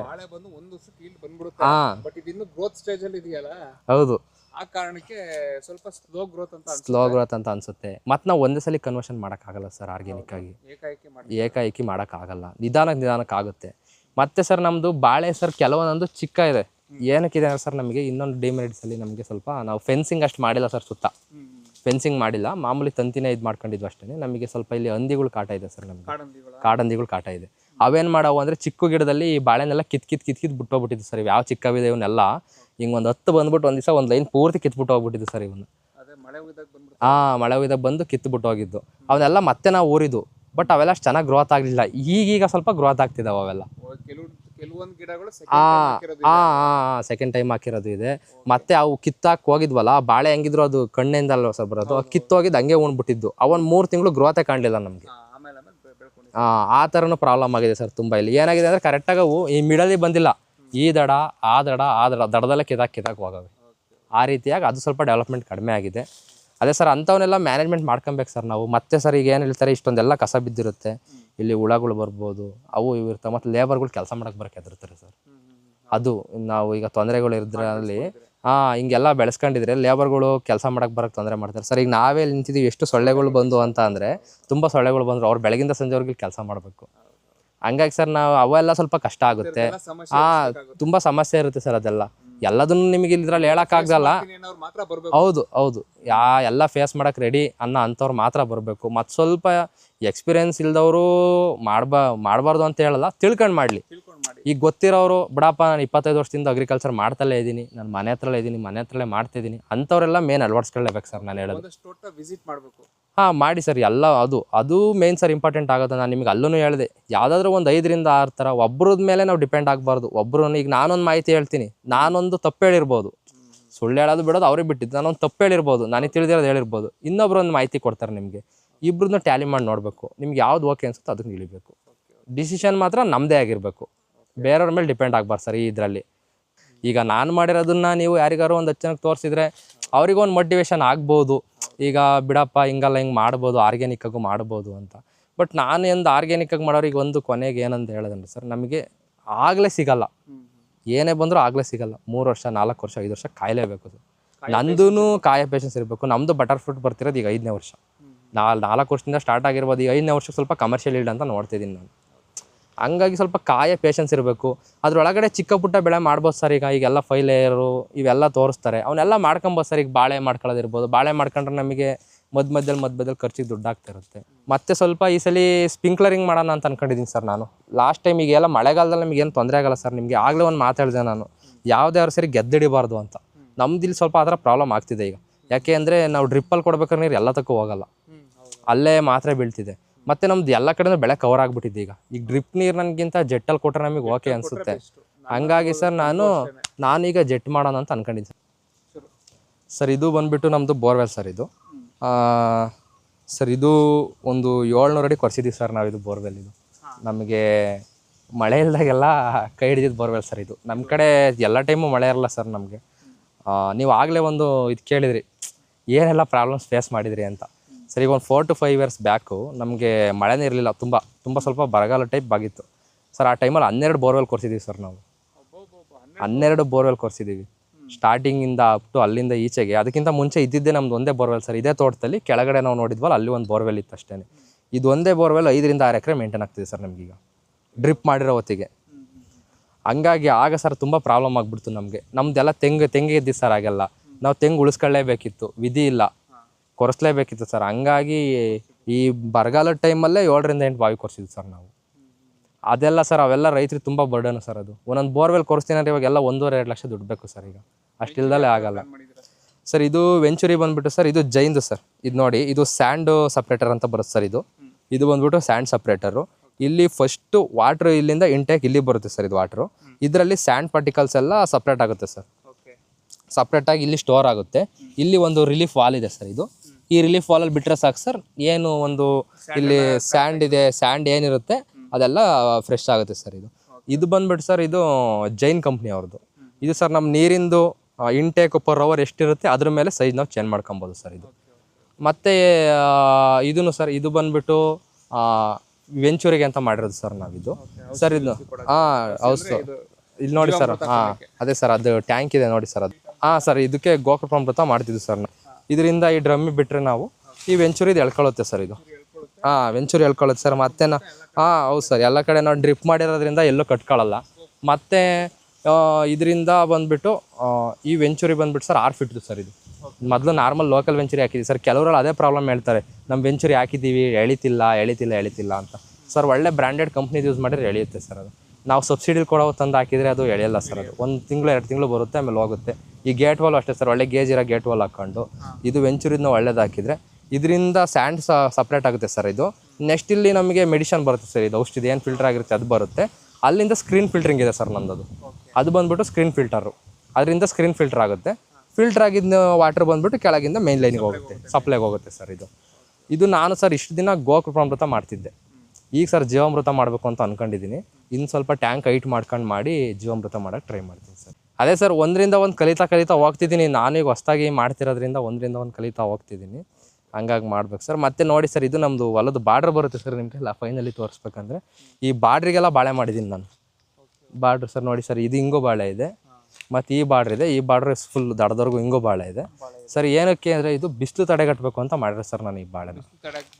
ತೋಟಕ್ಕೆ ಜಾಸ್ತಿ ಬಿಸಿಲು ಬರಬಾರ್ದು, ಹೊರಗಡೆಯಿಂದ ಜಾಸ್ತಿ ಬಿಸಿಲು ಬರುತ್ತೆ ಸರ್ ಈ ತೋಟಕ್ಕೆಲ್ಲ. ಆ ಬಿಸಿಲು ಬರಬಾರ್ದು ಅಂತ ಈ ಬಾಳೆ ಮಾಡಿದ್ದೀನಿ sir. Thank you so much sir. Okay sir. Sir ನಿಮಗೆ ಬಾಳೆದು ನಾನು ಇನ್ನೊಂದು ಮಾಹಿತಿ ಹೇಳಿಲ್ಲ ಸರ್ ನಿಮಗೆ. ಈ ಬಾಳೆ ಸರ್ ಎಲ್ಲ ಕಡೆ ನೋಡಿರ್ತೀವಿ ನಾವು, ಬಾಳೆ ಗೊನೆ ಹೊಡೆಯುತ್ತೆ ಅಂದಾಗ ಕೌಟ್ಲು ಕೊಡ್ತಾರೆ, ಈ ಥರ ಇಲ್ಲ ಲೈನ್ ಕಟ್ತಾರೆ, ಈ ಥರ ಎಲ್ಲ ಮಾಡ್ತಾರೆ ಸರ್. ನಾವು ಆರ್ಗ್ಯಾನಿಕ್ ವೇಲ್ ಮಾಡಿದರೆ ಸರ್ ಆ ಥರ ಎಲ್ಲ ಮಾಡೋ ಅವಶ್ಯಕತೆ ಇರಲ್ಲ ಸರ್. ನಿಮ್ಮ ಲೈವ್ ಎಕ್ಸಾಂಪಲ್ ಇಲ್ಲೇ ಇದೆ ನೋಡಿ ಸರ್. ಇದು ಎಷ್ಟು ಬಗ್ಗಿದೆ ನೋಡಿ ಸರ್. ಇದು ಗೊನೆ ಈಗ ಆಲ್ರೆಡಿ ಗೊನೆನೂ ಬರ್ತಿದೆ. ಇಲ್ಲಿ ನೋಡಿದರೆ ನಿಮಗೆ ಗೊನೆನೂ ಕಾಣಿಸ್ತಿದೆ. ಇಲ್ಲಿ ಈ ಜಾಗದಲ್ಲಿ ಗೊನೆನೂ ಕಾಣಿಸ್ತಿದೆ. ಇದು ಅಷ್ಟೊಂದು ಬಗ್ಗು ಇದೆ.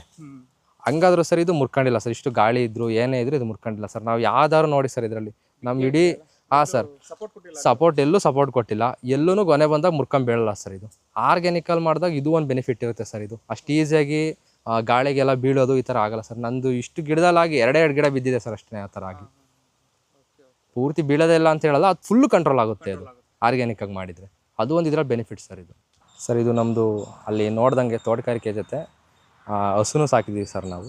ನಮ್ಮದೇ ಒಂದೊಂದು ಡೈರಿ ಇದೆ, ಪ್ರೈವೇಟ್ ಡೈರಿ. ಅದರಲ್ಲಿ ನಾವು ಒಂದು 5 ಹಸು ಸಾಕಿದ್ದೀವಿ. ಇವು ಬಂದುಬಿಟ್ಟು ಸರ್, ಇವು ನಮ್ಮ ಹಸುಗಳಿವು ಸರ್. ಇದೆಲ್ಲ ಮನೆಯದೇ ಸರ್ ಹಸು. ಇದು HF ಕ್ರಾಸ್ ಬರುತ್ತೆ ಇದೆಲ್ಲ ಹಸುಗಳು. ಇದು ನಮ್ಮದು ಒಂದು 5 ಹಸು ಇದೆ ಸರ್. ಇದು ನಮ್ಮದು ಈಗ ಏನಿದೆ ಇನ್ಕಮ್ಮು ಅದ್ರ ಜೊತೆಗೆ ಇದೂ ಕವರ್ ಆಗುತ್ತೆ ಸರ್ ನಮಗೆ. ಈಗ ನೀವು ಆಗಲೇ ಕೇಳಿದ್ರಿ ಸರ್, ಈಗ ಬರೀ ಅದರಲ್ಲಿ ಮಾಡಿಕೊಂಡು ನಮಗೆ ಡೈಲಿ ಖರ್ಚುಗಳನ್ನ ಯಾವ ಥರ ಮೇಂಟೈನ್ ಮಾಡ್ಕೊಳ್ಳೋದು, ಏನು ಮಾಡೋದು ಸರ್. ಈಗ ನಮಗೆ ಬೆಳಗಿಂದ ಸಂಜೆವರೆಗೂ ಅದರಲ್ಲೇ ಏನು ಕೆಲಸ ಇರೋಲ್ಲ. ನಾವು ತೋಟ ಮಾಡಿದರೆ ಅದರೊಳಗಡೆ ಏನು ಪೂರ್ತಿ ನಮಗೆ ಕೆಲಸ ಇರೋಲ್ಲ.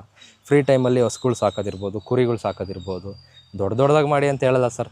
ಸ್ವಲ್ಪ ಅವ್ರಿಗೆ ಯಾವ್ದು ಯೂಸ್ ಅನಿಸುತ್ತೆ ಆ ಥರದೊಂದು ಮಾಡ್ಕೊಂಡ್ರೆ ತಿಂಗಳ ಒಂದು ಸ್ವಲ್ಪ ಇನ್ಕಮ್ ಅಂತ ನಮಗೆ ಬರುತ್ತೆ ಸರ್. ಈಗ ನಮಗೇನೆ ಸರ್ ಇದೆಲ್ಲ ಸರ್ ನಮ್ಮ ಹತ್ರ ಇರೋವೆಲ್ಲ ಹಸುಗಳು ಬಂದುಬಿಟ್ಟು ಸರ್ ಎಲ್ಲ 10 ಲೀಟ್ರ್ ಮೇಲೆ ಕೊಡೋ ಅಂಥವೇ. ಇವು 4 ಈಗ ಆಲ್ರೆಡಿ ಕರು ಹಾಕಿದೆ ಸರ್. ಇದು ಅದರಲ್ಲಿ 3 ಹಾಕಿದೆ, ಅದು 1 ಹಾಕ್ಬೇಕು, ಇನ್ನೊಂದು ಹಾಕಬೇಕು ಸರ್. ಇದರಿಂದ ಒಂದು 25-30 ಲೀಟ್ರ್ ಹಾಲಾಗುತ್ತೆ ಸರ್ ನಮ್ಮದೀಗ ಪರ್ ಟೈಮ್ಗೆ, ಒನ್ ಟೈಮ್ಗೆ ಸರ್. ಇದೇ ಕೊಡುತ್ತೆ ಸರ್. ಇದು ನಮ್ಮ ಹಸು ಇದೆ, ಇದೆಲ್ಲ ಮನೆ ಹಸುನೇ ಇವೆಲ್ಲ ನಮ್ಮದೆಲ್ಲ. ಮನೆಯಲ್ಲೇ ಹುಟ್ಟಿರೋ ಹಸುಗಳೇ ಸರ್. ನಾವು ಯಾವುದನ್ನು ದುಡ್ಡು ಕೊಟ್ಟು ತಂದಿಲ್ಲ ಇದುವರೆಗೂ. ಸ್ಟಾರ್ಟಿಂಗ್ 1-2 ತಂದಿದ್ದು ಅಷ್ಟೇ. ಅದರಲ್ಲೇ ಇದನ್ನ ಬ್ರೀಡ್ಗಳು ಡೆವಲಪ್ ಮಾಡ್ಕೊಂಡಿರೋ ಸರ್ ನಾನು. ಸರ್ ಅದು ಬ್ರೀಡ್ ಡೆವಲಪ್ಮೆಂಟಲ್ಲಿ ಒಂದು ಹೇಳ್ತೀನಿ ನೋಡಿ ಸರ್ ನಿಮಗೆ. ನಾವು ಇವಕ್ಕೆಲ್ಲ ನಾರ್ಮಲ್ಲು ಈಗ ಸರ್ ಸೆಮೆನ್ ಹಾಕಿಸ್ತಾರೆ. ಸೆಮೆನೆಲ್ಲ ನಾರ್ಮಲ್ ಸೆಮೆನ್ ಹಾಕ್ಸಲ್ಲ ಸರ್ ನಾವು. ಇದಕ್ಕೆ ABS ಇರ್ಬೋದು, ರೆಡೆನಲ್ ಇರ್ಬೋದು, ಈ ಥರ ಸ್ವಲ್ಪ HF ಅಲ್ಲಿ ಸ್ವಲ್ಪ ಚೆನ್ನಾಗಿರೋ ಬ್ರೀಡ್ ಇರ್ಬೋದು, ಈ ಥರದ್ದು ಸೆಮೆನೆಲ್ಲ ಹಾಕಿಸ್ಕೊಂತೀವಿ. ಅದರಿಂದ ಇದ್ರ ಕರುಗಳು ಇದಕ್ಕಿಂತ ಫ್ಯೂಚರಿಟಿಕಲಿ ಚೆನ್ನಾಗಿ ಬಂದಿದ್ದಾವೆ ಸರ್. ಈಗ ಇದ್ರ ಕರುಗಳು ಇವೆರಡೂ ಈಗ ಮೊದಲನೇ ಸಲ ಕರು ಹಾಕ್ತಿರೋದು ಸರ್. ಅದು ಮೊದಲನೇ ಸಲಗೇ ಆ ಕಡೆ ಇರೋ ಇದೆಯಲ್ಲ ಸರ್, ಮಲಗಿದೆಯಲ್ಲ ಬ್ಲಾಕ್ ಕಲರು, ಅದು 8 ಲೀಟ್ರ್ ಹಾಲು ಕೊಡ್ತಿದೆ ಅದು ಫಸ್ಟ್ ಟೈಮೇನೆ. ಅದರಿಂದ ಏನು ಸರ್, ಇದಕ್ಕಿಂತ ಸ್ವಲ್ಪ ಚೆನ್ನಾಗಿರೋ ಜಾತಿ ಬರುತ್ತೆ ನಮಗೆ. ಅದರಿಂದಾಗಿ ಆ ಥರ ಒಳ್ಳೊಳ್ಳೆ ಸೆಮೆನ್ ಹಾಕ್ತಿದ್ದೀವಿ. ರೈತರುಗಳು ಇದರಿಂದ ಏನು ತಿಳ್ಕೊಬೇಕು ಅಂತ ಅಂದರೆ, ಅವ್ರ ಹತ್ರ ಒಂದು ಮೀಡಿಯಮ್ ಒಂದು ಅವರೇಜ್ HF ಹಸು ಇತ್ತು ಅಂದ್ಕೊಳ್ಳಿ, ಈ ಥರ ಒಂದು ಕ್ರಾಸ್ ಹಸುನೇ ಇರಲಿ. ಇದಕ್ಕೆ ಒಂದು ಈಗ ABS ಅಂತ ಒಂದಿದೆ, ನಾನು ಒಂದು ABS ಹಾಕ್ಸಿದ್ದೀನಿ ಸರ್. ಅದು ಬರೀ ಫೀಮೇಲ್ ಅಂತಲೇ ಬರುತ್ತೆ. ಈಗ ಮೇನ್ಲಿ ಫೀಮೇಲ್ ಅಂತಲೇ ಒಂದು ಕರು ಬರುತ್ತೆ.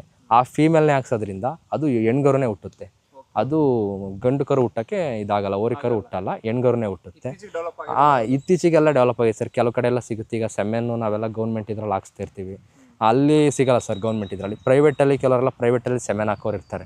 ಅವ್ರನ್ನ ಕಾಂಟ್ಯಾಕ್ಟ್ ಮಾಡಿದರೆ ನಿಮಗೆ ಅವ್ರ ಬ್ರೀಡ್ಗಳು ಹೇಳ್ತಾರೆ ನಿಮಗೆ, ಸರ್ ಇದರಲ್ಲಿ ಈ ಥರ ಫ್ಯೂಚರ್ ಇದೆ, ಹಿಂಗಿದೆ. ಅದರಲ್ಲೂ ಮೇನ್ಲಿ ಫೀಮೇಲ್ ಅಂತಲೇ ಬರುತ್ತೆ. ಅದನ್ನು ನೀವು ಸ್ವಲ್ಪ ಎಕ್ಸ್ಪೆನ್ಸಿವ್ ಆಗ್ಬೋದು. 1500ಇಂದ 2000, 3000, 5000ವರೆಗೂ ಇದೆ ಸರ್ ಒಂದೊಂದು ಸೆಮೆನ್ಗೆ. ಅದು ಏನಂದರೆ 2 ಸೆಮೆನ್ ಹಾಕ್ಕೊಡ್ತಾರೆ ಅವರು. ಏನಾದ್ರು ಒಂದ್ಸಲ ನಿಲ್ಲಿಲ್ಲ ಅಂದರೆ ಇನ್ನೊಂದು ಸೆಮೆನ್ ಬೇಕಾದ್ರೆ ಮಾಡಿಕೊಡ್ತಾರೆ. ಆ ಥರ ಎಲ್ಲ ಮಾಡ್ಕೊಂಡ್ರೆ ಸರ್ ಇದರಲ್ಲೂ ಇನ್ಕಮ್ ಇದೆ. ಈಗ ಸರ್ ನೋಡಿ, ಇದು ಬಂದುಬಿಟ್ಟು ನಮ್ಮ ಮನೆ ಹಸು. ಇದು ಬಂದುಬಿಟ್ಟು ಜಾತಿಲಿ ಸ್ವಲ್ಪ HF ಸರ್. ಇದು ಒಳ್ಳೆ ಚೆನ್ನಾಗಿ ಹಾಲು ಬರುತ್ತೆ. ಇದ್ರ ತಾಯಿಲಿ ಇಷ್ಟೊಂದು ಬರ್ತಿರಲಿಲ್ಲ. ಇದ್ರ ತಾಯಿ ಬಂದುಬಿಟ್ಟು ಒಂದು 8ರಿಂದ 10 ಲೀಟ್ರ್ ಕೊಡೋದು. ಇದು 12-13 ಲೀಟ್ರ್ವರೆಗೂ ಹಾಲು ಕೊಡುತ್ತೆ. ಇದು ನಮ್ಮ ಮನೆ ಹಸುನೇ ಒಂದು ಟೈಮ್ಗೆ ಆ ಕರು ಹಾಕಿದಾಗ ಸರ್. ಇದು ಬಂದುಬಿಟ್ಟು ಸರ್ ಇದ್ರದ್ದು ಕರುನೇ. ಇದು ಬಂದು ಈ ಹಸಿನ ಕರುನೇ ಸರ್. ಈ ಕರು ಸರ್, ಇದು ಈಗ ಇನ್ನೊಂದು 2-3 ತಿಂಗಳು ಸರ್. ಈ ಹಸು ಬಂದುಬಿಟ್ಟು ಕರು ಹಾಕಂಗಿದೆ ಸರ್. ಇವೆಲ್ಲ ಸರ್ ನಾನು ಬ್ರೀಡ್ ಚೇಂಜ್ ಮಾಡಿಸ್ಕೊಡ್ಸಿರೋದು ಸರ್. ನೋಡಿ, ಇದು ಅವಕ್ಕಿಂತ ಪ್ಯೂರಿಟಿ ಇದೆ, ಆ ಹಸುಗಿಂತ ಇವು ಪ್ಯೂರಿಟಿ ಬರುತ್ತೆ. ಮತ್ತು ಸರ್ ಸ್ವಲ್ಪ ಹೈಟ್ ಜಾಸ್ತಿ ಇದೆ. ಹಾಂ ಸರ್, ಇದನ್ನು ಬೇರೆ ಬ್ರೀಡೇ ನಾನು ಹಾಕ್ಸಿದ್ದು. ಇದು ಆಲ್ರೆಡಿ ಕರು ಹಾಕಿದೆ ಸರ್. ಈಗಲೂ ಒಂದು 3 ತಿಂಗಳಾಗಿದೆ. 7 ಲೀಟ್ರು 6 ಲೀಟ್ರು 7 ಲೀಟ್ರ್ ಮೇಲೆ ಹಾಲು ಕೊಡುತ್ತೆ. ಸ್ಟಾರ್ಟಿಂಗ್ ಒಂದು 8 ಲೀಟ್ರ್ವರೆಗೂ ಇದು ಹಾಲು ಕೊಡ್ತು. ಈ ರೀತಿ ಇದೆ ಸರ್ ಇದು. ಮೇಂಟೆನೆನ್ಸ್ ಎಲ್ಲ ಹೆಂಗೆ ಮಾಡ್ತೀರಾ ಇವುಗಳನ್ನ? ಸರ್ ಮೇಂಟೆನೆನ್ಸ್ ಎಲ್ಲ ಸರ್, ಈಗ ಅದ್ರದ್ದು ಫುಡ್ಡಿಂದ ಹೇಳ್ಬೇಕು ಅಂದರೆ ಸರ್ ನಿಮಗೆ, ನಾವು ಸರ್ ಈಗ ಹೊಲದಲ್ಲೆಲ್ಲ ಆಗೆಲ್ಲ ಹೊಲ್ದ ಹತ್ರ ಹಿಡ್ಕೋಗಿ ಬಿಟ್ಟು ಮೇಯಿಸ್ತಿದ್ದು. ಈಗ ಸ್ವಲ್ಪ ಇವು ಸ್ವಲ್ಪ HFSಗಳು ಈ ಥರ ಆಗಿರೋದ್ರಿಂದ ಇವನ್ನೆಲ್ಲ ಹೊರಗಡೆ ಎಲ್ಲ ಬಿಟ್ಟು ಮೇಯಿಸಿ ಮಾಡೋಕ್ಕಾಗಲ್ಲ ಸರ್. ಇದು ಜಾಸ್ತಿ ದೂರ ನಡೆದ್ರೆ ಸ್ವಲ್ಪ ಹಾಲು ಕೊಡೋದು ಕಡಿಮೆ ಮಾಡ್ತವೆ, ಆಯಾಸ ಆಗುತ್ತೆ. ಇದರಿಂದ ಏನು ಮಾಡ್ತೀವಿ ಅಂದರೆ ಸರ್, ನಮ್ಮ ಸೈಲೇಜ್ ಇದೆ ನಮ್ಮ ಸರ್, ಇನ್ನು ಬೇರೆ ಕಡೆ ಒಂದು 5-6 ಎಕರೆ ಜಮೀನಿದೆ ಅಂದಲ್ಲ, ಅಲ್ಲಿ ಸೆಬೆ ಬೆಳ್ಕೊಂತೀವಿ ಸರ್ ನಾವು. ಮೇವು ಬರ್ತದಲ್ಲ, ಅದನ್ನ ಮೇವು ಬೆಳ್ಕೊಂಬಿಟ್ಟು ನಾವು ಅಳಿಜೋಳನ ಬೆಳ್ಕೊಂಡು, ಅಳಿಜೋಳ ಸೆಬೆ ಬೆಳ್ಕೊಂಡು ಅದನ್ನ ಸೈಲೇಜ್ ಮಾಡ್ಕೊಂಡು ನಾವು ಇಲ್ಲೇ ಸೈಲೇಜ್ ಕೊಡ್ಕೊಂತೀವಿ ಸರ್. 1 ಟೈಮ್ ರಾಗಿ ಹುಲ್ಲಿದೆ, ರಾಗಿ ಹುಲ್ಲು ಹಾಕ್ಕೊಂತೀವಿ. ಇನ್ನು 3 ಟೈಮ್ ಸೈಲೇಜ್ ಮೇವು ಕೊಡ್ತೀವಿ ಸರ್. ಸರ್ ನಿಮಗೆ ಇದು ಹೇಳಿದ್ನಲ್ಲ ಸರ್. ಏನು ಕೊಡ್ತೀರಾ ಇವುಗಳಿಗೆ? ಸರ್ ಫೀಡ್ಸ್ ಬಂದುಬಿಟ್ಟು ಸರ್, ನಾವು ಸಂತೋಷ ಇದೆ ನಮ್ಮದು ನಾವು ಪ್ರೈವೇಟ್ ಡೈರಿ ಇದೆ ಅನ್ನಲ್ಲ ನಮ್ಮದು. ನಮ್ಮ ಡೈರಿದೆ ಒಂದು ಫೀಡ್ ಬರುತ್ತೆ ಸರ್, ಸಂತೋಷ ಅಂತ. ನಾವು ಆ್ಯಡ್ಸನ್ನಿಗೆ ಕಳಿಸ್ತೀವಿ ಹಾಲನ್ನ. ಅದರಲ್ಲಿ ನಮ್ಮ ಪ್ರೈವೇಟ್ ಡೈರಿದು ಒಂದು ಫೀಡ್ ಬರುತ್ತೆ, ಸಂತೋಷ ಅಂತ. ತುಂಬ ಚೆನ್ನಾಗಿದೆ ಅದು. ಅದನ್ನೇ ಯೂಸ್ ಮಾಡ್ಕೊತೀವಿ ಸರ್ ನಾವು ಫೀಡ್ಸಾಗಿ. ಪ್ಲಸ್ ಅದ್ರ ಜೊತೆಗೆ ಸ್ವಲ್ಪ ಕಡಲೆ ಹಿಂಡಿ ಬರುತ್ತೆ, ಅದು ಮತ್ತು ರವೆ ಬೂಸ ಒಂದು ಬರುತ್ತೆ ಸರ್ ನಮ್ಮದು. ಆ ರವೆ ಬೂಸ ಇದು 3ನೂ ಯೂಸ್ ಮಾಡ್ಕೊತೀವಿ ಸರ್ ಫೀಡ್ಸ್ಗೆ. ಇನ್ನೊಂದೇನೋ ಹೇಳಕೊಟ್ಟಿದ್ರಿ ಸರ್, ಇದು ನೋಡಿ ಸರ್, ನಿಮ್ಗೆ ಆಗಲೇ ಹೇಳಿದೆ ಅದಕ್ಕೆ ಹಾಕ್ಸ್ಬೇಕು ಅಂತ ಸರ್. ಅವೆಲ್ಲ ಮೊದಲನೇ ಸಲ ಕರುಗಳು ಸರ್. ಇದು ಲಾಸ್ಟ್ ಟೈಮ್ ಹಾಕಿರೋ ಕರು ಹಸು. ಹಸುನೇ, ಹಳೆ ಹಸುನೇ ಹಾಕಿರೋ ಕರು ಇದು. ಇದಕ್ಕೆ ABS ಹಾಕ್ಸಿದ್ದೆ ಸರ್ ನಾನು. ಇದು ಒಂದು 1600 ರೂಪಾಯಿ ಕೊಟ್ಟು ಇದೊಂದು ಕಡ್ಡಿ ಹಾಕ್ಸಿದ್ದೆ. ಒಂದು ಕಡ್ಡಿನೇ ಒಂದು ಸೆಮೆನ್ಗೆ 1600 ರೂಪಾಯಿ ಕೊಟ್ಟು ಹಾಕ್ಸಿದ್ದೆ ನಾನು. ಅದ್ರದ್ದು ಸರ್ ಇದೇ ಕರು ಸರ್. ಇದರಲ್ಲಿ ಜಾತಿಲೇ ಗೊತ್ತಾಗುತ್ತೆ ಸರ್ ನಿಮಗೆ ನೋಡ್ತಲೇ. ಸ್ವಲ್ಪ ಕರು ಎಲಂಗೇಷನ್ ಬರುತ್ತೆ, ಉದ್ದ ಬರುತ್ತೆ. ಮತ್ತು ಸರ್ ಇದು ನಮಗೆ ಪ್ಯೂರಿಟಿ ಸಿಗೋಲ್ಲ. ನೆಕ್ಸ್ಟ್ ಇದಕ್ಕೆ ಹಾಕ್ಸ್ಕೊಂಡು ನಾವು ನೆಕ್ಸ್ಟ್ ತೆಗಿತೀವಲ್ಲ, ಅದರಲ್ಲಿ ನಮಗೆ ಸ್ವಲ್ಪ ಪ್ಯೂರ್ ಬರುತ್ತೆ. ಹಿಂಗೆ ಒಂದು 3 ಜನರೇಷನ್ ಮಾಡ್ಬೇಕು ಸರ್. F3ವರೆಗೂ ಹೋಗ್ಬೇಕು ನಾವು. ಇದು ರೈತರು ಬುದ್ಧಿವಂತರಾಗ್ಬೇಕು ಸರ್. ಇಲ್ಲಿ ನಾನು ಹೇಳ್ತಿರೋದು ಅಷ್ಟೇ. ಈಗ ಅದಕ್ಕೇನೆ ಯಾವುದೋ ಒಂದು ನಾನು ಕೊಡಿಸ್ತೆ, ಯಾವುದೋ ಒಂದು ಮಾಡಿಸ್ತೆ, ಯಾವುದೋ ಒಂದು ಸೆಮೆನ್ ಹಾಕಿಸ್ತೆ ಅನ್ನೋದಕ್ಕಿಂತ ಸ್ವಲ್ಪ ಹಸುಗಳಲ್ಲಿ ಈಗ ಬೇರೆಯವರೆಲ್ಲ ಏನು ಮಾಡ್ತಾರೆ, 1 ಲಕ್ಷ ಕೊಟ್ಟು ಹೊರಗಡೆ ಹಸು ತರಕ್ಕೆ ಹೋಗ್ತಾರೆ. ಆ ಥರ ತರೋದಕ್ಕಿಂತ ಅವ್ರ ಹತ್ರ ಇರೋರಲ್ಲೇ ಇಲ್ಲ 1-2 ತಂದ್ಕೊಂಡು ಅದಕ್ಕೇ ಸೆಮೆನ್ ಹಾಕ್ಸ್ಕೊಂಡು ಅವನ್ನೇ ಡೆವಲಪ್ ಮಾಡ್ಕೊಂಡ್ರೆ ಇನ್ವೆಸ್ಟ್ಮೆಂಟ್ ಕಡಿಮೆ ಆಗುತ್ತೆ, ರೈತರಿಗೆ ಯೂಸು ಜಾಸ್ತಿ ಆಗುತ್ತೆ ಅನ್ನೋದು ಮತ್ತೆ ಈಗ ನನ್ನ ಇದು ಸರ್. ಸಂತೆಗಳಲ್ಲಿ ತಗೊಬರಕ್ಕೆ ಹೋಗ್ತಾರಲ್ಲ, ಅಲ್ಲಿ ಭಾಳ ಮೋಸ ನಡೀತದಂತೆ. ಈಗ ದಲ್ಲಾಳಿಗಳ ಮೋಸ ಹೆಂಗೆ ಅದು? ತುಂಬ ಮೋಸ ಆಗುತ್ತೆ. ಅದ್ರ ಬಗ್ಗೆ ನನಗೂ ಅಷ್ಟೊಂದು ಎಕ್ಸ್ಪೀರಿಯನ್ಸ್ ಇಲ್ಲ ಸರ್. ಹೇಳ್ಬೇಕು ಅಂದರೆ ಅದೇ, ಈಗ ಏನು ಮಾಡ್ತಾರೆ ಅಂದರೆ ಹಾಲು ಒಂದು ಟೈಮ್ ಕರೆದಿರಲ್ಲ, ಹಂಗೆ ಹಿಡ್ಕೊ ಬಂದಿರ್ತಾರೆ ಹಾಲು ಕೊಡೋವಾದರೆ. ಮತ್ತಿನ್ನ ಗಬ್ಬು ಸರ್, ಇದು ಪ್ರೆಗ್ನೆನ್ಸಿಲಿ ಮಾರ್ತಾರೆ ಹಸುಗಳ್ದು. ಪ್ರೆಗ್ನೆನ್ಸಿಲಿ ಮಾಡ್ಬೇಕಾದ್ರೆ ಯಾರು ಗೈಡ್ ಮಾಡೋಕ್ಕಾಗಲ್ಲ ಸರ್. ಅದು ಏನಂದರೆ ಅದ್ರ ಕೆತ್ತಲು ಬಿಟ್ಟಿರುತ್ತಲ್ಲ, ಅದನ್ನು ಬಾಟಮ್ ನೋಡಿ ಗೈಡ್ ಮಾಡ್ತಾರೆ. ಆ ಬಾಟಮ್ ನೋಡಿ ಗೈಡ್ ಮಾಡಬೇಕಾದ್ರೆ ಅಷ್ಟೊಂದು ಅದು ಗೊತ್ತಾಗಲ್ಲ ನಮಗೆ. ಅದರಿಂದಾಗಿ ನಮ್ಗೆ ಏನಾಗುತ್ತೆ ಅಂತ ಅಂದರೆ ಕೆಲವರು ಹಳ್ಳಕ್ಕೆ ಬಿದ್ದುಬಿಡ್ತಾರೆ. ಮತ್ತು ಕೆಲವು ಹಸುಗಳು ಚೆನ್ನಾಗಿರುತ್ತೆ ಸರ್, ನಮ್ಮ ಹತ್ರ ಬಂದಮೇಲೆ ಪ್ರಾಬ್ಲಮ್ ಆಗುತ್ತೆ. ಮತ್ತು ಕೆಲವು ಇನ್ನೂ ಕರು ಹಾಕ್ತಲೇ ಇರೋನೇ ತಂದಿರ್ತೀವಿ ನಾವು. ಕರು ಹಾಕ್ಬೇಕಾದ್ರೆ ಏನಾದರೂ ಪ್ರಾಬ್ಲಮ್ ಆಗುತ್ತೆ, ಅವಾಗ ಹಸು ಎದಾಳಲ್ಲ. ಈ ಥರ ಎಲ್ಲ ತುಂಬ ಆಗಿದೆ ಸರ್. ಹಂಗೆಲ್ಲ ಗೈಡ್ಲೈನ್ಸ್ ಏನು ಅಂದರೆ, ಈಗ ಡೈರಿ ಫಾರ್ಮ್ ಮಾಡೋರಿಗೆ ಮೊದಲಿಗೆ ನಿಮ್ದು ಯಾವ್ದಾದ್ರು ಸಣ್ಣ ಪುಟ್ಟ ತಗೊಬನ್ನಿ. ಸರ್, ಅದೇ ಸ್ಟಾರ್ಟಿಂಗಿಂದ ಈಗ ಎಕ್ಸ್ಪೀರಿಯನ್ಸ್ ಇರೋರಾದರೆ ಮಾಡಿ ಸರ್. ಸ್ಟಾರ್ಟಿಂಗಿಂದ ಮಾಡ್ತೀನಿ ಅನ್ನೋಂಥವ್ರಿಗೆ ಯಾವುದಾದ್ರೂ ಸಣ್ಣ ಪುಟ್ಟ ಒಂದಕ್ಕಿಂತ 1 ಹಸು 2 ಹಸು ತಂದುಬಿಟ್ಟು 1-2 ಹಸು ತಂದುಬಿಟ್ಟು ಅವ್ರ ಎಕ್ಸ್ಪೀರಿಯನ್ಸ್ ನೋಡ್ಕೊಂಡು ಓಕೆ ಆಗುತ್ತೆ ಅಂದರೆ ಅದರಿಂದಲೇ ಡೆವಲಪ್ ಮಾಡ್ಕೊಂಡ್ರೆ ಇನ್ನೂ ಒಳ್ಳೆಯದು. ಇಲ್ಲ ಅಂತಂದರೆ ಈ ಥರ ಕರುಗಳು ಬರ್ತಾವಲ್ಲ, ಇಂಥ ಕರುಗಳು ತಂದು ಅವ್ರ ಹತ್ರನೇ ಸಾಕೊಂಡು ಬೆಳೆಸ್ಕೊಂಡ್ರೆ ಆ ಕರುವಿಂದು ಯಾವ ಥರ ಇರುತ್ತೆ, ಮೂಮೆಂಟ್ಸು ಏನು ಎಂತ ಎಲ್ಲ ಅವ್ರಿಗೆ ಗೊತ್ತಾಗುತ್ತೆ ಸರ್. ಹಂಗೆ ಮಾಡ್ಕೊಂಡ್ರೆ ಇನ್ನೂ ಬೆನಿಫಿಟ್ ಅಂತ ಹೇಳೋಕ್ಕಾಗುತ್ತೆ ಸರ್. ಇಲ್ಲ ಸರ್, ಹೋಗ್ಬಾರ್ದು ಹಂಗೆ.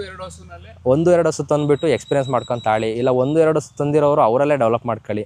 ಇಲ್ಲ ಅಂತ ಅಂದರೆ ಈ ಥರ ಕರುಗಳಿಗೆ ಇವೆಲ್ಲ ಸರ್. ಈಗ ನಾವು ಆಲ್ಮೋಸ್ಟು ಪ್ರೆಗ್ನೆನ್ಸಿ ಚೆನ್ನಾಗಿರೋ ಅಂಥದ್ದು ಒಳ್ಳೇದೊಂದು ಫಸ್ಟ್ನೇ ಕರನೆಲ್ಲ ತರ್ತೀನಿ ಅಂತ ಅಂದರೆ 80,000-90,000 ಬೇಕು ಸರ್. ಈಗ ಒಂದು ಸ್ವಲ್ಪ HF ಇದೆಯಲ್ಲ ನಮ್ಮವೆಲ್ಲ, ಆ ಥರದವು ತರ್ತೀನಿ ಅಂದರೆ 70-80,000 ಬೇಕು 10 ಲೀಟ್ರ್ ಹಾಲು ಕೊಡುತ್ತೆ ಅಂದರೆ ಇವತ್ತಿನ ರೇಟಲ್ಲಿ. ಹಂಗಾಗಿ ಅದ್ರ ಬದಲು ಇಂಥವೆಲ್ಲ ಆದರೆ ಒಂದು 20,000-25,000 ಇಂಥವೆಲ್ಲಾದರೂ ಒಳ್ಳೆ ಕರುಗಳು ಸಿಕ್ಕಿದ್ರೆ ಕರುಗಳು ತಂದುಬಿಟ್ಟು ಇಂಥವನ್ನೇ ಸಾಕೊಂಡು ಇವನ್ನೇ ನಿಮ್ಗೆ ಆಗ್ಲಿಂದಲೂ ಅಡ್ಜಸ್ಟ್ ಆಗಿಬಿಟ್ಟಿರ್ತವೆ. ಇವು ಮುಂದೆ ಏನೂ ತೊಂದರೆ ಆಗಲ್ಲ ಅಂತ ಸರ್. ಇದಕ್ಕೂ ಖರ್ಚಾಗ್ಬೋದು, ಇದಕ್ಕೂ 2 ವರ್ಷ ಮೇಂಟೈನ್ ಮಾಡಬೇಕು, ಮೇವು ಹಾಕ್ಬೇಕು, ಎಲ್ಲ ಹಾಕ್ಬೇಕು, ಇದಕ್ಕೂ ಖರ್ಚಾಗುತ್ತೆ. ಬಟ್ ನಿಮಗೆ ಅಡ್ಜಸ್ಟ್ ಆಗಿಬಿಟ್ಟಿರ್ತವೆ ಈ ಕರು, ಈ ವಾತಾವರಣಕ್ಕೆ ಎಲ್ಲ ಅಡ್ಜಸ್ಟ್ ಆಗಿರ್ತವೆ, ಏನೂ ತೊಂದರೆ ಆಗಲ್ಲ ಅಂತ ಹೇಳ್ಬೋದು ಸರ್. ಮತ್ತು ಇದರಿಂದ ಒಂದು ಪ್ಯಾಸಿವ್ ಇನ್ಕಮ್ ಅನ್ನೋದು ಚೆನ್ನಾಗಿ ಬರುತ್ತೆ ನಮ್ಗೆ. ಈಗ ಎಲ್ಲ ಹೌದು, ಹುಲ್ ಬೆಳ್ಕೊಂಡ್ರೆ ಈಗ ನಮ್ಮ ಸಪ್ರೇಟ್ ಲ್ಯಾಂಡ್ ಇದೆ ಸರ್. ಇದು ಆ ಸಪ್ರೇಟ್ ಲ್ಯಾಂಡಲ್ಲಿ ನಾವು ಮೇವನ್ನೆಲ್ಲ ಬೆಳ್ಕೊತೀವಿ. ಅದಕ್ಕೋಸ್ಕರ ಸಪ್ರೇಟ್ ಬಿಟ್ಕೊಂಡು ಮಾಡ್ಕೊಂಡ್ರೆ ಇದು ಸಮಗ್ರ ಕೃಷಿ ಒಳಗಡೆ ಇದನ್ನು ಒಂದು ಮಾಡ್ಕೊಬೋದು ಸರ್. ಇದನ್ನು ಒಂದು ಮಾಡ್ಕೊಬೋದು. ಪ್ಲಸ್ ಇದ್ರ ಜೊತೆಗೆ ಇನ್ನೊಂದು ಏನಿದೆ ಅಂದರೆ ಸರ್, ಇದರಿಂದ ನಮಗೆ ಗೊಬ್ಬರ ಸಿಗುತ್ತೆ ಸರ್. ನಮ್ಮ ತೋಟಕ್ಕೆ ಎಷ್ಟು ಬೇಕಷ್ಟು ಯಥೇಚ್ಛವಾಗಿ ನಮಗೆ ಗೊಬ್ಬರ ಸಿಗುತ್ತೆ ಇದರಿಂದಲ್ಲ. ಇಲ್ಲೇ ಹಾಕೊಬೋದು. ಹೊರಗಡೆಯಿಂದ ಕೊಂಡ್ಕೊಳ್ಳೋದು ಕಡಿಮೆ ಆಗುತ್ತೆ. Thank you so much. Okay sir, thank you. ನಮ್ಮ ರೈತರಿಗೆ ಸಿಕ್ಕಂತಾಗಿದೆ. ತಮ್ಮ ಅಮೂಲ್ಯವಾದ ಸಮಯ ನಮಗೂ ಕೊಟ್ಟಿದ್ದೀರಾ. ಓಕೆ ಸರ್, ನೀವು ಅಲ್ಲಿಂದ ಬಂದು ಸಪೋರ್ಟ್ ಮಾಡಿದ್ದು ತುಂಬ ಥ್ಯಾಂಕ್ ಯು.